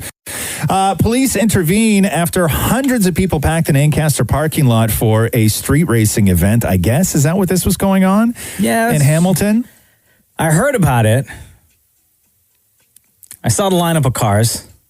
I thought about driving my Honda Pilot out, showcase that off, you know what I'm saying? Just got a car wash. Yeah. At the Shell gas station. Yeah. Right? And be like, what up, dogs? Yeah. Check this out. So you didn't go, though? I did not. Okay, no. you didn't, huh? I would have been like, nothing custom here. Everything stock. Stock radio. Right. Stock rims. Yeah, sometimes those are the sleeper cars, though. You know what I mean? This is... What y'all doing? Like, for real, what y'all doing? This is Hamilton Police Superintendent Will Mason. Once sufficient officers were on scene, they were able to move the participants out of the lots in a safe and orderly manner. The parking lots were cleared of all incidents without incident. There were no incidents of street racing or roadway takeovers, and we thank the Joint Forces Race Team for their invaluable assistance last evening. At the time of the event last night, the goal of the officers was dispersing the crowd as quickly and as safely as possible to mitigate both the risk of street racing and the further spread of COVID-19. Like, come on, Play the beginning y'all. part again. What did he say at the very, very beginning again? Once sufficient officers were on scene, they were able to move the participants out of the lots in a safe and orderly manner. The parking lots were cleared of all incidents without incident. Right. Don't you remember when Maury on the show was talking about something where he said that he successfully succeeded? Oh, hold on. Do you have that? Hold on. Oh, I will never forget that. I will never forget that. That's one of my favorite moments on this show, when Maury successfully succeeded. Oh, yeah, I have it here. Okay. Yeah, what do you mean, really? Bro, I'm petty. I hang on to everything. Hold on. Where's the weather here? Mainly sunny today. High of 8. How do you do this, Roz? Help me out with the weather. Do the weather. High 21 today. Where does it say that? Oh, okay. Tomorrow near 16. Mm-hmm. Oh, Saturday looks good. 16 as well. It doesn't. So here's the deal. Before I did this cleanse that I successfully succeeded. That's what it was. Successfully succeeded. I successfully succeeded. Oh. Emmy audience was the lowest it has ever been. 6.1 million people interesting. Tuned in. Everybody's at home, though. I know. Right? Sorry, 5.1 million viewers, almost 2 million less than last year's previous record low. So last year was the record low for the Emmys at 6.9 million. This year was 5.1. However, this is also the first time that the Emmys have ever had to go up against Sunday Night Football and an NBA playoff game. Oh, that's true. Right? So that was the first time ever. So that accounts for a lot of the audience. Doug Ford going off on the I don't even know, street racers, I guess, this past weekend in Ancaster. Is that what, there was The car rally? The car rally? Yeah. I don't even know what you do with those things, but. Doug Ford's my favorite. Okay. With some of these lines that he delivers. Full Rob. disclosure, I love vintage cars. Oh, yeah. I love the souped-up cars. I was at a car rally about a month ago delivering funds that we raised with probably close to 1,000 cars going down to sick kids. But, after we put out the guidelines and after we set the protocol and we see a second wave, and then all of a sudden we hear what's happening. They gather, these organizers. Right. And as for the organizers, you know something, guys? I don't get it. I just don't get it. If we weren't so backlogged on MRIs, I'd send you to the MRI to get your brain scanned because I don't think there's anything in there. Stone Cold Doug Ford came out. Wow. Send you to get an MRI. Get your brain scanned. 'Cause I don't think that there's anything in there. Oof. Roz and Mocha Q&A. All right, you got questions, we got answers. B. Hi. What's up? It's Roz and Mocha. How are you? Good. How are you? Good. Welcome to the podcast. What is your question for the room? What is something small that terrifies you? Something small that now are we talking like philosophical or are we talking like actually physically small? Either or. Oh, well, what's your answer, B? Okay, I have a lot that are like really irrational, but I have one that's actually kind of stupid, but I think a lot of people might agree. Do you guys remember those Furby dolls? Yeah, Furby. Yeah. Aren't those people that dress up in mascot costumes and have sex with one another? No. That's a furry. My bad. Sorry. I watched a documentary on that one time. No, you didn't. Did you really? Yeah. People dress up in, it's an actual fetish. No, I know what it is. I mean, you sat there and watched a full documentary on it? Yeah, it was fascinating. Wow. I'm fascinated with that stuff. And how they figured out to manipulate the costume so you don't actually have to take them off to be intimate and all this other stuff. It's a real wild world out there, zippers Mocha. and flaps? Yeah, zippers and flaps. Secret compartments. All right, so what, B, you're scared of Furbies? Yeah, I mean, I used to have like one as a kid, I think it was, and we had it under the bed one time, and we didn't have any batteries in it, and in the middle of the night, like, it would just turn on by itself and be like, Furby! So we ended up getting rid of it, and ever since then, I kind of vowed that I would never have another one in my house, ever. Wow. When I was a kid, I used to be scared of the basement. I hated the basement. That's big, though. That's not a little thing. Okay. What is something small? Okay, for me, I've said this a billion times on this show. I'll just go ahead and say it again. Baby snakes. Oh, okay, right? I hate them. I hate snakes. I just hate snakes. Something else that I have no problem handling, using, misusing big, giant knives. Okay. I am afraid of razor blades. Why? Because too sharp. No, like a single razor blade, right? Like my dad used to have them all over he would cut everything with just like a razor blade because men had razor blades because you had to actually put a physical blade inside your razor. Yeah. Right. So there was always razor blades around. And to me, the idea of using a razor blade in anything other than what its intended purpose, there's no handle on it. There's nothing to grip. I know you're literally just holding the blade. Like so much can go wrong with a razor blade. I know. So I don't even like to touch them because I'm just so careless with things that little razor blades actually freak me out a lot. I hate like rodents and bugs. What kind of rodents? Like a mouse? Yeah. Like there was a dead one that I had to pick up in the backyard one day. Yeah. And I went and I got like 4 grocery bags that we had under the sink, right? And I stacked them all on top of one another. Yeah. And I stuck my hand in the bag to go pick up the dead mouse. Yeah. Oh. Yeah, exactly. And I was just like, I could feel his little body in between my fingers. Just thinking about it right now. Yeah. And bro, I like sprinted to the garage after I picked it up in the back so I could like toss it in the trash. God, in the winter, I hate those things. When I go to the cottage and I have to clear out all the mouse traps. Oh, no. Right? So I go through thanks. all the usual places under the sink and all that other stuff, and there's always like a snapped mouse in it. And then I have to pick them up and you're supposed to, like, here's the thing with mouse traps. It's not that they're expensive, but I think that you're supposed to open it back up again, shake the mouse out, and then reuse the trap. But for me, those traps are garbage. Right? Like I just throw the whole thing out. It served its purpose. I throw the whole thing out. So I have bags of. Let me tell you, when I was a kid, right? and maybe this is where it comes from, my hate of things that are like rodents and stuff. Yeah. When I was a kid, my dad had set up mouse traps, and he got those ones where it was like sticky glue. Oh God, no! Those are first of all, those are cruel. I know. Those are very Back in the inhumane. day, he wouldn't use it now. I know. But I would use them for snakes, though. No problem. Okay, I'm going to tell the story, and then at the end, you tell me if I should bleep it or not. Okay. Okay? Yeah. And I'll go back and bleep it. Okay. He caught one. Yeah. And it died. Okay. Like on the trap. On the trap. Yes, sir. And he went to the bathroom. Yeah. Because my dad, being my dad, Yeah. he thought that the sticky glue thing could still be used again. Right. He was like, I paid X amount for it. Yeah. I might as well get full use. Only got one mouse. Only got one mouse. I hear you. Right? Yeah. So he wanted to preserve the trap. Okay. Ripped the mouse off. Yeah. The body separated from the head. Yeah. Oh my Yeah. Those things are sticky. And then he flushed it down the toilet.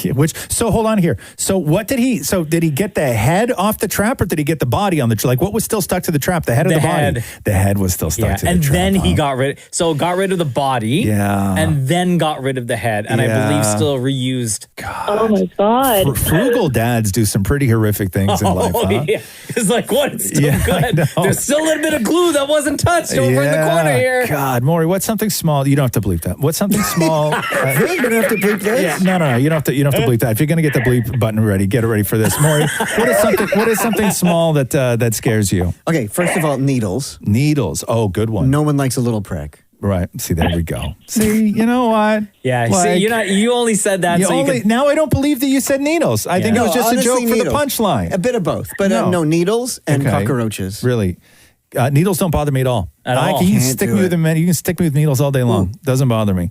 And cockroaches, but only cockroaches. Oh, I can't because I grew up like there were cockroaches where I lived and Yeah, stuff. And yeah. when you saw, no. There was I one just that don't like lived in the bugs, microwave man. for half my life. We had a real bad cockroach problem in a place that I lived in when I first moved to the city, and I used to sleep with underpants on because I didn't want them crawling up my groin when I was sleeping, because I would wake up all the time because one was on my face or one was whatever. Oh, no. And I'll never forget the day I woke up one morning and I went to the bathroom and I had underpants on and I lifted down the top of my underpants to go pee. Don't say it. And Don't say it. a cockroach fell into the toilet that was trapped between my body and the elastic band on the top of my underpants. Oh, wow. And when I folded it down, it went into the toilet. Alive still? Yeah, it was alive. Yeah. Now here's the thing. Yeah. I went to Israel once. Yeah. In Israel, they fly.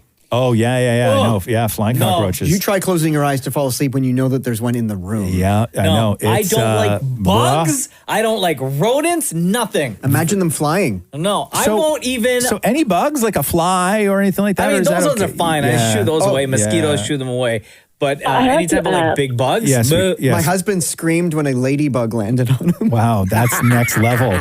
Okay, I don't mind ladybugs. Sometimes they bite though. Ladybugs don't bite. Yes, they do. Yes, speaking they of do. bugs- No, they Yes, don't. they do. Yes, B. Speaking of bugs, Have you guys, do you guys know what house centipedes are? Half centipedes? No, house centipedes. House centipedes. No, Yeah. what is that? there's centipedes that Google are them. in the house.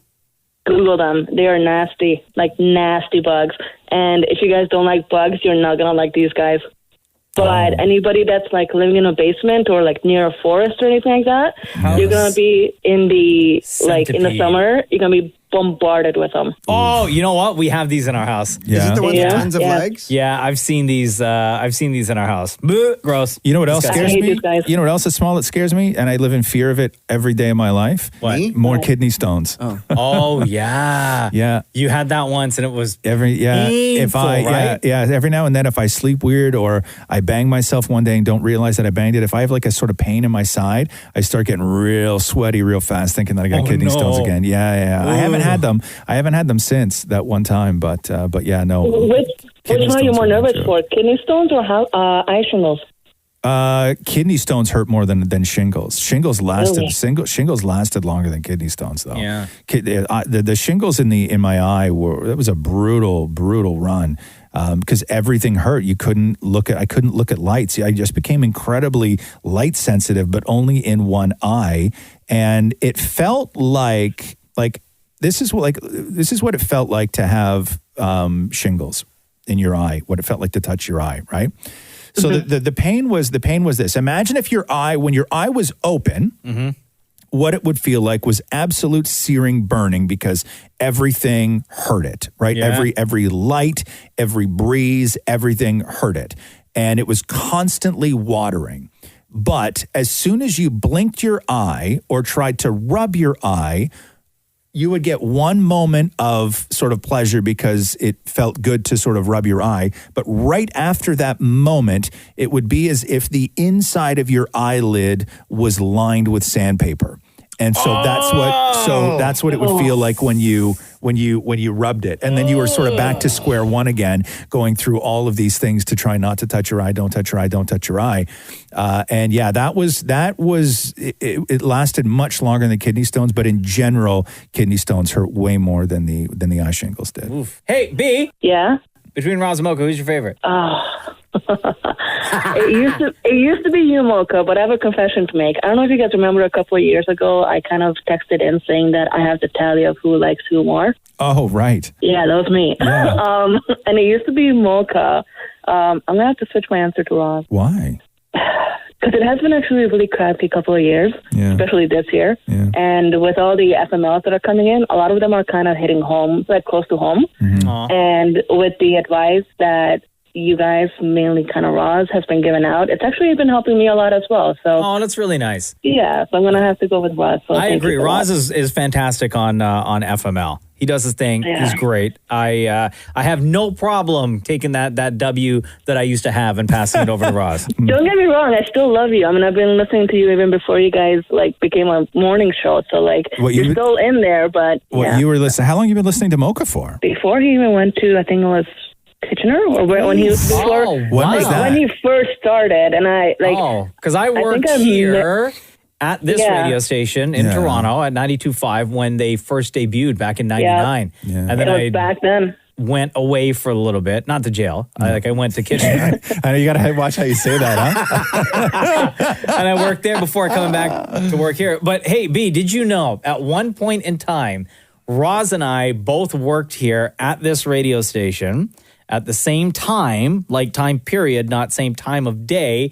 But when I would start my day here, Roz was kind of like ending his day because he was producing for a morning show. And we would pass each other in the hall and just be like, general, hey, see ya. I didn't know it at the time. I actually found out about that when you guys were talking on the show. So at the time I didn't know. I just found out about maybe a year ago. Yeah. So that's pretty awesome. Also, I have a photo, and it was a staff picture from a concert that we threw at Rogers Centre in downtown Toronto. Back then it was known as Sky Dome. Oh, wow. Yeah. And we threw this massive concert. Ja Rule was there. Ashanti was there. Diddy was there. It was a big thing. And the entire staff, we got together in front of the stage to take a photo. So at home, I have a photo with both Roz and I standing a couple of feet apart from one another. We kind of knew each other, but not obviously the way we know each other now. That's incredible. Yeah. That is pretty incredible. No, I barely remember that day. You don't remember seeing me in the hallway, do you? No. Saying hi to you and stuff and good morning and nothing like that. All right. About 15 years ago, actually, my sisters and I went down to, I think it was Sky Dome at that point, and there was some kind of event for spring break, and Mocha was there. What? And doing spring break? Seems like such a different guy, huh? What a different totally world. Different. And we were walking out, and I remember turning around, and I saw I turned back to my sister, I'm like, oh my God, that's Mocha. And they're like, no, it's not. I'm like, yes, it is. And they're like, well, go up to him and ask him an autograph. And I did that, and I had that autograph till about 2 years ago when I ended up moving, and I lost the book that I put it into. So oh no! Really bad. Yeah. We can get you another one. I know it's not the same thing, and it doesn't have that same kind of. I would still love that. Yes, we will send something to you. Absolutely. We'll put you back. We'll put you back on hold. You can talk to Maurie, and we'll get your address and everything, and we'll get you another Mocha autograph. Did you see Roz at that event? Did he sign anything for you? No, or did you were ask by and he said no? yourself. Or he just walked by and he pretended not to hear you. Stop it. No, Here, let me quickly. Do I have time for one quick story more? I don't have time for one quick story. No, yeah, you do. Yeah, we do. One quick story.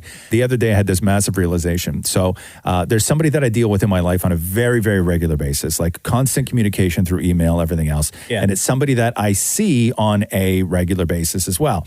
So I'm dealing with this person for a very, very long time because I had something that I had to do, and just over and over and over again, weeks of like emails, everything else.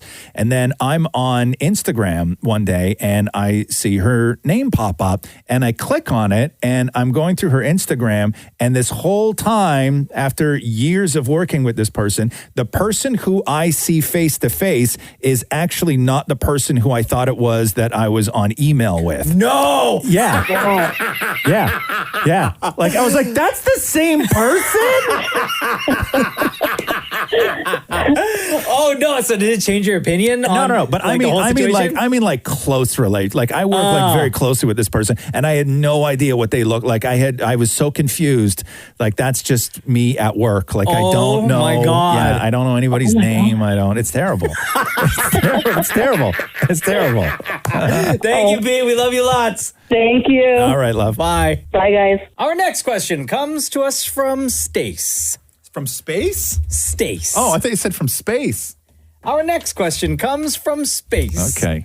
Who are you most jealous of and why? What do you mean? Like just in life? Yeah, that's all Space wrote. Oh, who that's are you all Space most sent to us. Jealous of? Who are you most jealous of and why? I'm jealous of a lot of people. Yeah, but who are you most jealous of is Usually what it you. says. Why me? Out of all the people, like, you're not more jealous of like Channing Tatum or anybody like that? No, it's not like a body-ish thing. No offense. What are you saying? Like, I mean, we already know. Ow, you're what a son of bitch. No. Let a boy finish. Let a boy finish. That's what she said. Sorry, never mind. No, it's not like we already know your body's great. I'm not jealous of that. I'm just jealous of like, you always have these great ideas. You're always funny. You're very smart. And I feel if we were to maybe next time you say smart, don't end it with a D. If you want to, I'd say this: the first step to sounding smart around people is to don't say smart. Okay, what else? So he's funny, he's smart. And if we were to debate, you'd win. Like, we could debate anything. Like, we could debate something that I would win a debate on, and you'd still win the debate. We could not debate everything. What do you mean? See, we just debated and I didn't win. It's because he's so smart. It's because I'm so smart. Okay, so you're jealous of me, but what about like somebody's life? Like, whose life do you envy where you could close your eyes and really see yourself just stepping right in flawlessly? Like it would be, and just such an incredible sort of all your dreams would come true. Mark Zuckerberg. Really? What? Ugh. Like the guy dresses still like normal. Maurie, okay, let me ask you this. So you walk into Mark Zuckerberg's life, right? Okay, and then you look at your schedule and they're like, hey, Maurie, tomorrow you have to go and speak in front of Congress on securities and security issues and privacy. Well, no, but here's the thing. What? Somebody writes what he's going to say anyway, so I just have to grab the sheet and go. No. You want to be Mark Zuckerberg? No, but I mean, you know how many people around the world hate that guy? Oh. I know, but like he just wears hoodies, still rents a house. You can wear a hoodie right now and you own your own condo. Yeah, Mark Zuckerberg. You want to wear a hoodie and rent a house? Yeah. That's your biggest goal That's a right step now? down. Yeah. You already have a nice jacket and you own a condo, but you want to wear a hoodie and rent? Oh, to be him. Yeah, to be Zuckerberg. Do you have anybody that you're jealous of, Rob? Oh, I'm jealous of everyone that owns a boat. You want a boat? I walk you've down. always said that. Oh, I walk down by the harbor while we're walking our dog, and I look at all these those wood paneled boats are beautiful. Yeah. And I see these old people sitting on the back, and I'm like, you don't even appreciate what you have. How do you know that they don't appreciate it? Because they're not even looking at their boat. They're sitting there watching TV. And I'm like, you're on a boat and you're watching TV. Turn off the TV and look around. Yeah. It's like Maurie when he goes into a movie and you just sit on your phone. Oh, watch the movie. So true. Watch the That's movie. very true. Right? I'm trying to think if there's anyone that I am. Is it envy or am I jealous of? What was the question? Who are you most jealous of and why? Same word. Not necessarily. Like, I don't look at things like it's because they have a life I would want to lead. Yeah. Right? Like, I don't look at I think things. there's a difference between jealous. Like, I wouldn't say I'm jealous of anyone, but like, really, but I'm envious of people. Like, I'm for sure. jealous of somebody who has more time than I do to do things. Like, I get extremely jealous. Like, when I see people doing things that I just don't have time to do, I get extremely jealous. Oh, absolutely. And I know that my horrible situation is 100% self-inflicted. Like, I'm not taking orders from anybody. Like, I've created this nightmare that is my daily schedule. Yeah. Right? But when I see somebody who has time, I get extremely jealous. When I see somebody who has, when they're in a position, because to me, freedom means, one, being able to make risky decisions in life without having to worry that you're going to lose everything. And freedom means not really being beholden to anyone or anything, but you're still responsible. You are still a good member of society. You are just this free person. And when it comes to that freedom, there's an aspect of freedom that I never used to look at as being free. And every now and then I meet somebody, and I have a couple of people in my life who I look at them right now, and they are truly the last free people. I'm good friends with two people who I look at as the last of the free people, and their lives are incredible for it.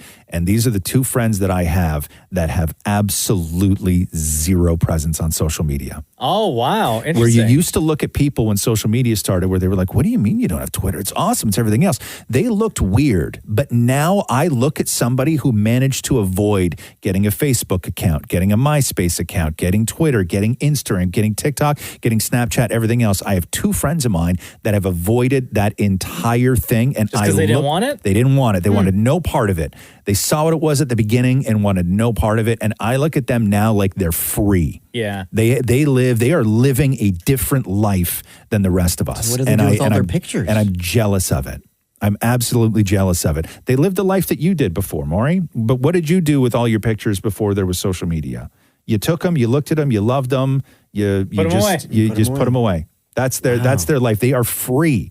They're absolutely free. They have never made a decision on whether or not to do or to not do something based on what it's going to look like on social. They never went out of their way to take a picture because they wanted to flex. They never interrupted a conversation because their phone vibrated and they thought they had new mentions.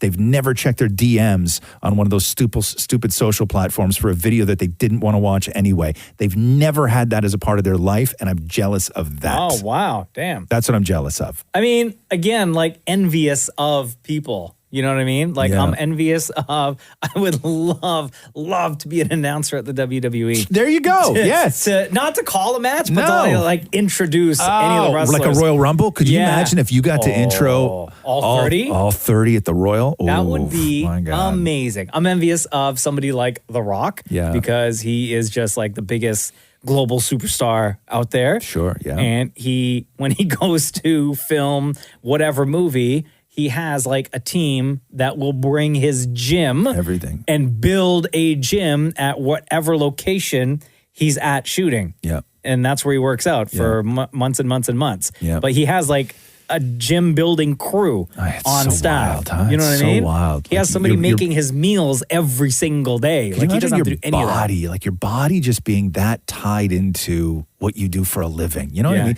Like your body, like you have to have people on the payroll to make sure that your calves stay fit. Oh, absolutely. It's crazy to me. Yeah, your fitness is your work. Yeah. And your work is your fitness. That's wild. That's crazy. I'll never know I that had a personal trainer. What's that? I had that once. Yeah, but your body is not tied to what you do for a living, though. No, you can. Anybody can hire a personal trainer. But what I'm saying is that, could you imagine if you had like let's say right now you came in the room with I don't know. We all have them, but like your saggy titties, right? Right? We all have them, okay? We all have them. But let's say that was now affecting your paycheck. That you were like, people weren't calling you and using you enough because they were like, Mark sort of let himself go. Like, that's the pressure that The Rock is under. Like, Rock is a monster, and he can't not be that monster. Nobody wants to see Rock lose all that weight, lose all that muscle, go thin, and start being like, I'm an actor. Nobody wants that for The Rock. Yeah, like, his body is so you tied want the monster. in. Yeah, you want the monster, right? He is the Hulk. Like, is he going to stay that way, like even into his 80s and stuff? Do you think that he'll never let it go? Well, it depends on if he stops. Anyway, I'm not saying that the man's on anything, but I'm just saying that there are ways available for somebody who is much older To than sustain The Rock that. to sustain that. Yeah. Wow. Look at Stallone. Okay, let's see here. Already says, what is your favorite appliance? Ooh. Oh. I knew you'd get fired up about this one. Like in a good way. Okay, appliance, not kitchen things. So I don't count my favorite pan, my favorite pot. that's not an appliance. Okay, that's not an appliance. Appliance. What is your favorite 100%, appliance? absolutely, without question, the deep fryer. Oh, okay, there you go. Dammit Maurie. Okay, so I have 2 questions. Yes. One question, actually. Is a TV an appliance? No. Okay, then my espresso machine. Your what? My espresso machine. Your what? The machine that dispels espresso. The what? Guy can't hear me. No, sorry, say that he's again. not too smart today. Your what machine? Espresso machine. Oh, you mean Yeah. espresso. I don't know, man. Which one is it? Espresso. Who's right? Espresso. I am. There's no X Why in would I even espresso. ask who's right? Of course you're right. No, but it's Why would I Italian. why would It's I? espresso. It's what? Espresso. No, they don't. You just started rolling your tongue for no good reason in the middle of that. My favorite You were appliance. putting R's on R's. My favorite appliance is the barbecue. I love that. I love my barbecue. How is a TV not an appliance? Because it's just not. No, I would say it's an electronic. Like if you wouldn't put the TV in the appliance category, like if you had to go through your house right now and somebody told you for insurance purposes you need to divide up all your appliances and all your electronics, where's your TV going? Oh, because they say the 2 different words. I see. So then it goes under electronics. Right. See? Okay. Okay. Smart. You need an espresso right now. A fridge is an appliance. I would say yes. Yeah, I would Okay. say yes, which is also one of my favorites because it keeps things from rotting, keeps the milk cold, Yeah. the Okay. lettuce crisp. But no, definitely the deep fryer. And I have one of those new, what do you call it, where the steam cooks the French fries. Oh, how is that thing? It's fantastic. Is What it? is it? It's, what do you call it? Like an air fryer. Air fryer. Yeah. Oh. You like it though? I love that. Does it? What And? else have you done in it? Just French fries. Just fries? I take frozen French fries out of the freezer and I put them in. And how there. long does it take to cook them in that? 6 minutes. Yeah. Yeah. And they come Really? out. They come out. Do you have to put any oil in it at all? Like even like a teaspoon or anything Tiny like little that? bit, yeah. A tiny little bit. Yeah. And they come out crispy. Come out everything. crispy, pour some salt in there. What else can you cook in it? Oh, you could do more. I haven't opened the suggestion book But like, yet. can you throw like a chicken breast in the bottom of that thing? And can you do all that? Yes. Yes. Or, You can. Yeah, you Yes. can. My do sister, you have one? I don't. don't? No, actually, we do. And we've literally used it once. And it was Yeah. for French fries. See? And it was we were doing the test batch. Yeah. And how were they? They were great. Were they, huh? My sister has one, uses it all the time. They've done salmon in it. Yeah. She said she did a steak in it once and it was great. Really? Yeah, they've done chicken breast. Yeah. Yeah. Huh. Interesting. Okay, I'll try that. And the pressure cooker. Love that thing too. You got to watch out for those things, man. Why? Because that's a bomb. It'll No, explode. this one here goes like it makes sounds. Like you can't screw it up. You can't screw up a pressure cooker? No, it won't go on unless it's locked. No, okay. And you No, can't, but what about when it's done? And you can't open it unless the little thing goes down. I'm just saying. I'm just Yeah. saying that pressure cookers are bombs. No, no, right? yeah. Okay. Like that's If used incorrectly. like you don't have to change anything. You literally just fill it full of nuts and bolts, and then it's a bomb. Like the pressure cooker is still the I'm pressure just putting cooker. turkey. Okay, good. Okay. Okay. Carl asks, hypothetically speaking, Roz, if you were gay and single, would you date Dan and Maury? God, every week. No? With that stupid question. Okay, Nazim asks, what was the most painful surgery you have ever been through? Oh, yes. Do you have one, Maury? Yeah, when my The way finger fell off. Your finger never fell off. Finger never fell off. We've gone Maury. through this before. You cut can your finger. see the scar.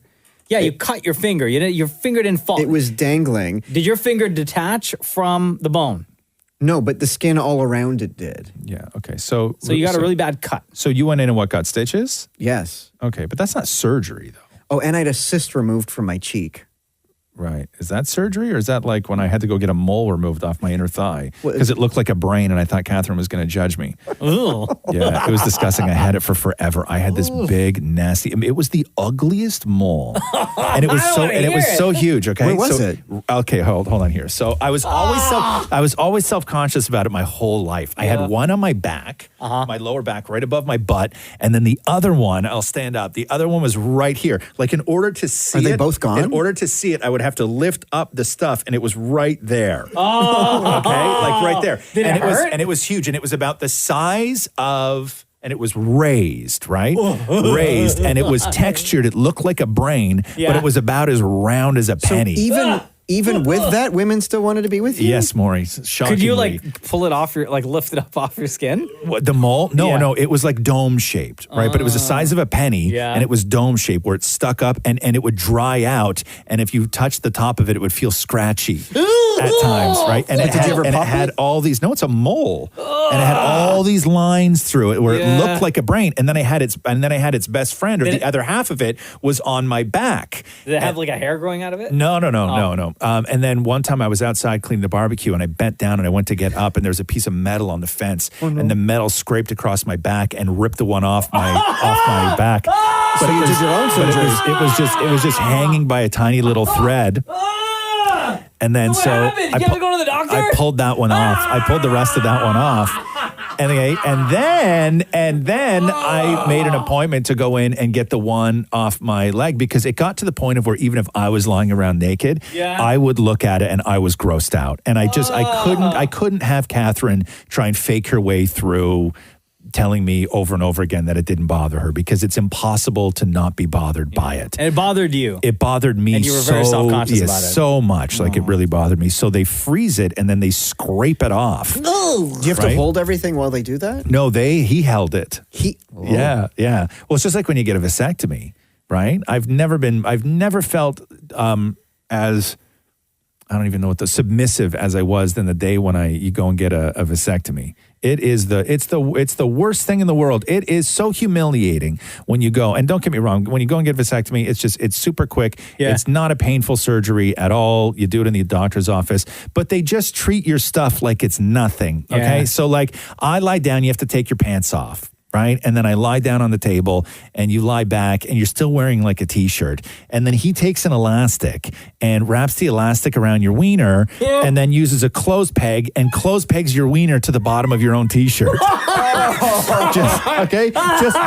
just to keep it out of the way. Oh, okay. Right? Just to keep it out of the way. Like it doesn't hurt. It's not a tight elastic. No, it's not even a big elastic, which is even more. But he just clips it with a clothes peg to the bottom of your shirt. It's like your shirt's tugged down a little bit because it's attached to your wiener at this point because he doesn't want it messing around, right? Because he's only working underneath. He has no business. I thought they went through the top. To do what? Vasectomy. To do, but what do you think they did when they were down there? I thought they go down the top and snip some sort of vein. Like. No, that is not how a vasectomy works at all. God. No, so that was a terrible experience getting a vasectomy. Like you just, and it didn't hurt, but it was humiliating. Well, there's not much left of and you. he was so just like, I don't even know. It's like he was, he's when somebody does something like that to you that no other human being has done, but the way they do it, they're super used to doing it. Yeah. Right? Like we're like, you shouldn't be that comfortable wrapping an elastic around another person's wiener, right? But it was like we lifted it up and used one hand and went all the way around and then up and under, and he hooked the bottom part with his pinky and then stretched it up to the bottom of my t-shirt and clipped it. Yeah. Right? And I was like, oh my God, what the hell happened? And it was But how do you know, like prior to you sitting up there, he didn't do like 5 more right before? I'm sure he did. Right? I went late in the day. I assumed I was over 5. I assumed I was like 15 at that point. Okay. Because you can bang off a lot of vasectomies in a day if you're good at it. Yeah. Like the whole procedure, you're If he's doing it one-handed. 10 minutes, you're in and out of there. Yeah. Right? You don't sleep overnight? For a vasectomy. No. You go home and then you sit in the bed and you got to put ice on your nuts and all this other stuff. And Between that and the mole, my God. It's no fun. And neither of those two things are even top 5 in the surgeries that I've had. Oh, jeez. Right? Like neither of those. See, Neither I've of those never had things. the only, I was thinking about this, and the only thing that I could remember that I ever had to do really was when I was a kid and I split my chin open and I had to go to the hospital and just get stitches. Yeah, but and that was literally it. You've never had they've never wheeled you into the operating room and you've never had anything, nothing like that, huh? My Nana told me that I had a hernia removed when I was like a year old. A hernia removed? Don't you? What happened to your hernia? I still right have now? that on You the still other have side. it. And so what's going on with that? It's still there. I play with it once in a while. What do you mean you play with it? I like rub the bump. What does that mean? I rub the bump. Where's the bump? Like down, like in right your, next to it. Like right next, like on your leg? Well, the sort of that, I guess that sort of curvature between leg and area. Yeah. Yeah, right like there. up in there. Yeah, Like yeah. right up beside it. There's a bump. How big's the bump?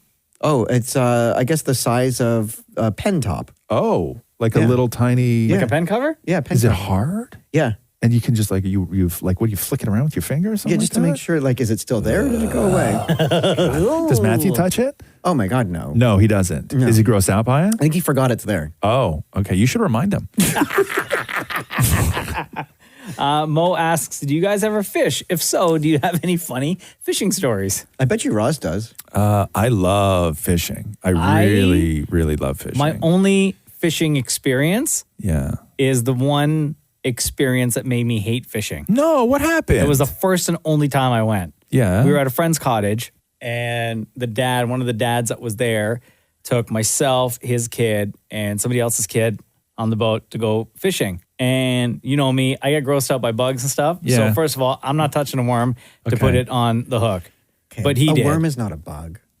Even still, slimy Yeah. stuff. I don't like it. You're not right? doing it, huh? No, I'm not No. doing it. Okay. I mean, I guess if I had to, Yeah. I would. Okay. But there were so many mosquitoes out. I got bit all over my Not cool. face. Not And I got mosquito bites. Get this, on both of my eyelids. Not cool. That my eyes swelled shut. Not cool. So by the time we got back, I'm like, yeah, I'm never doing this again. Not cool. That's not cool. I understand that. Yeah, I can see that. I can see why that would make you hate fishing. Yeah. Yeah, Like, no thanks. I really can. I love fishing. I quite enjoy fishing. I'm going to get a boat next year. You guys, come bring the boy up. We'll go fishing. Oh, I'd love that. Yeah, I'm going to be a boat guy. Perfect. Put You a know TV on it and everything. I love fishing. And I love boats. Okay, that's awesome. Maury, do you have any? Any funny fishing stories, Maury? I just remember going as a kid, and I remember the fish, once you bring it into the boat or whatever, it flops around and stuff. Yeah. And I just remember that scaring the crap out of me. It is a bit terrifying. And then you got to try and grab it, and you're like, "What do I grab it by? Like its tail or its face, or what do you do?" I assume both. Yeah, You double you can. hand and you Yeah, grab you can. And then you tail lift it up by its and gills. head, yeah. And you put your hand inside it. Ugh. Oh, no and thanks. then I guess recently it's tradition in Portugal that we have to cut the head off, right? What do you mean recent, bro? You went to Portugal 10 years ago. I know. You're still hanging on to that trip, that I one know. 2-week trip. That's so crazy. You know, when we go to Portugal, we have to do Never this. forget. Okay. Cutting the head off of a fish is not a fun experience. When did you do that? In Portugal? Yeah, it was, I guess, a couple days after we killed the chicken. Yeah. So what was it like cutting the head off a fish? Oh, I refused to do it. Oh, you did? Oh. No, I didn't Why? do it. Oh, I tried doing it, and just the eyes are looking back at you. That's when you just take the edge of the knife and you put it in under the eye and you flick the eye out. No, thank. The ant ate the eyes. Yeah. Not The the what? ant. Like Matthew's ant ate the eyes. Yes, it's people part of eat a the soup. eyes. Yes, absolutely. What the hell is wrong with you? Yes. Yes, nose to tail. She tells me it helps you with eyesight. I didn't believe her. Yeah. Because I also heard carrots do that. Yeah. No. Ugh. So, but you ate the fish, you just wouldn't behead it. Yes, no, thank Okay, you. I got you. Fair enough. Rachel Simmons has a question here that says, what do you consider to be worse, biting your cheek or burning your tongue? Oh, 100% biting your cheek. Oh, I was going to say burning your tongue. No way. The tongue heals super fast. No, you lose taste for a few days. If you bite your cheek, Yeah. it messes up the way I eat for days. Oh, because really? I will rebite that same spot in my mouth, sometimes 2 and 3 times in the same meal, and it's ruined meals for me. I've got up from the table with my plate I've only eaten about a quarter of what I've done, and I put saran wrap on it. I put the whole plate in the fridge because Really? I'm like, everything is ruined right now. No, I say will burning your not tongue be able to chew. because I feel like you do lose that feeling in your Oh, tongue. So all your meals are basically ruined anyway. My tongue is, I Perfect? think, no, it's, thank you, Maury. I don't know if I'm capable of burning my tongue anymore. I burn my tongue so much. Really? I can't remember. Like the last time I burned my tongue, I'd have to go back like 15 years. Really? When I burn my tongue. And Really? yeah. And I burn it every year on my first hot chocolate. Really? Every No, year. I forget. Never. I haven't burned my tongue in forever. I bite my cheek all the time though. Really? The inside of my cheek. It's the worst. And I'll just be sitting there bleeding, trying to eat. It ruins dinner. What about that part on the roof of your mouth? Like if you eat like a really hot slice of pizza? Yeah. And Oh then no, I don't sometimes like the that. skin That's not like good. sears and it hangs. Well, that's what happened. Is Catherine bought this baguette, which was a really delicious baguette, and she made me a sandwich one day. I got home from work, and she was like really great, and she went in the kitchen and cooked for me, which she never does, and I'm always super appreciative, and it was awesome, right? Yeah. But she got me this baguette, and she toasted this baguette a little too much. And I took a bite into this baguette, and it was so delicious, but I just felt the top of the baguette slice all the top of my mouth. Ooh.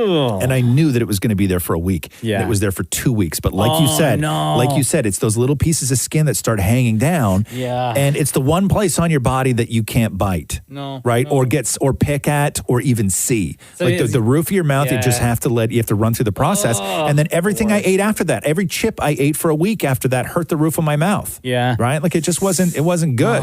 It's horrible. Especially if you have salt and vinegar chips. Yes.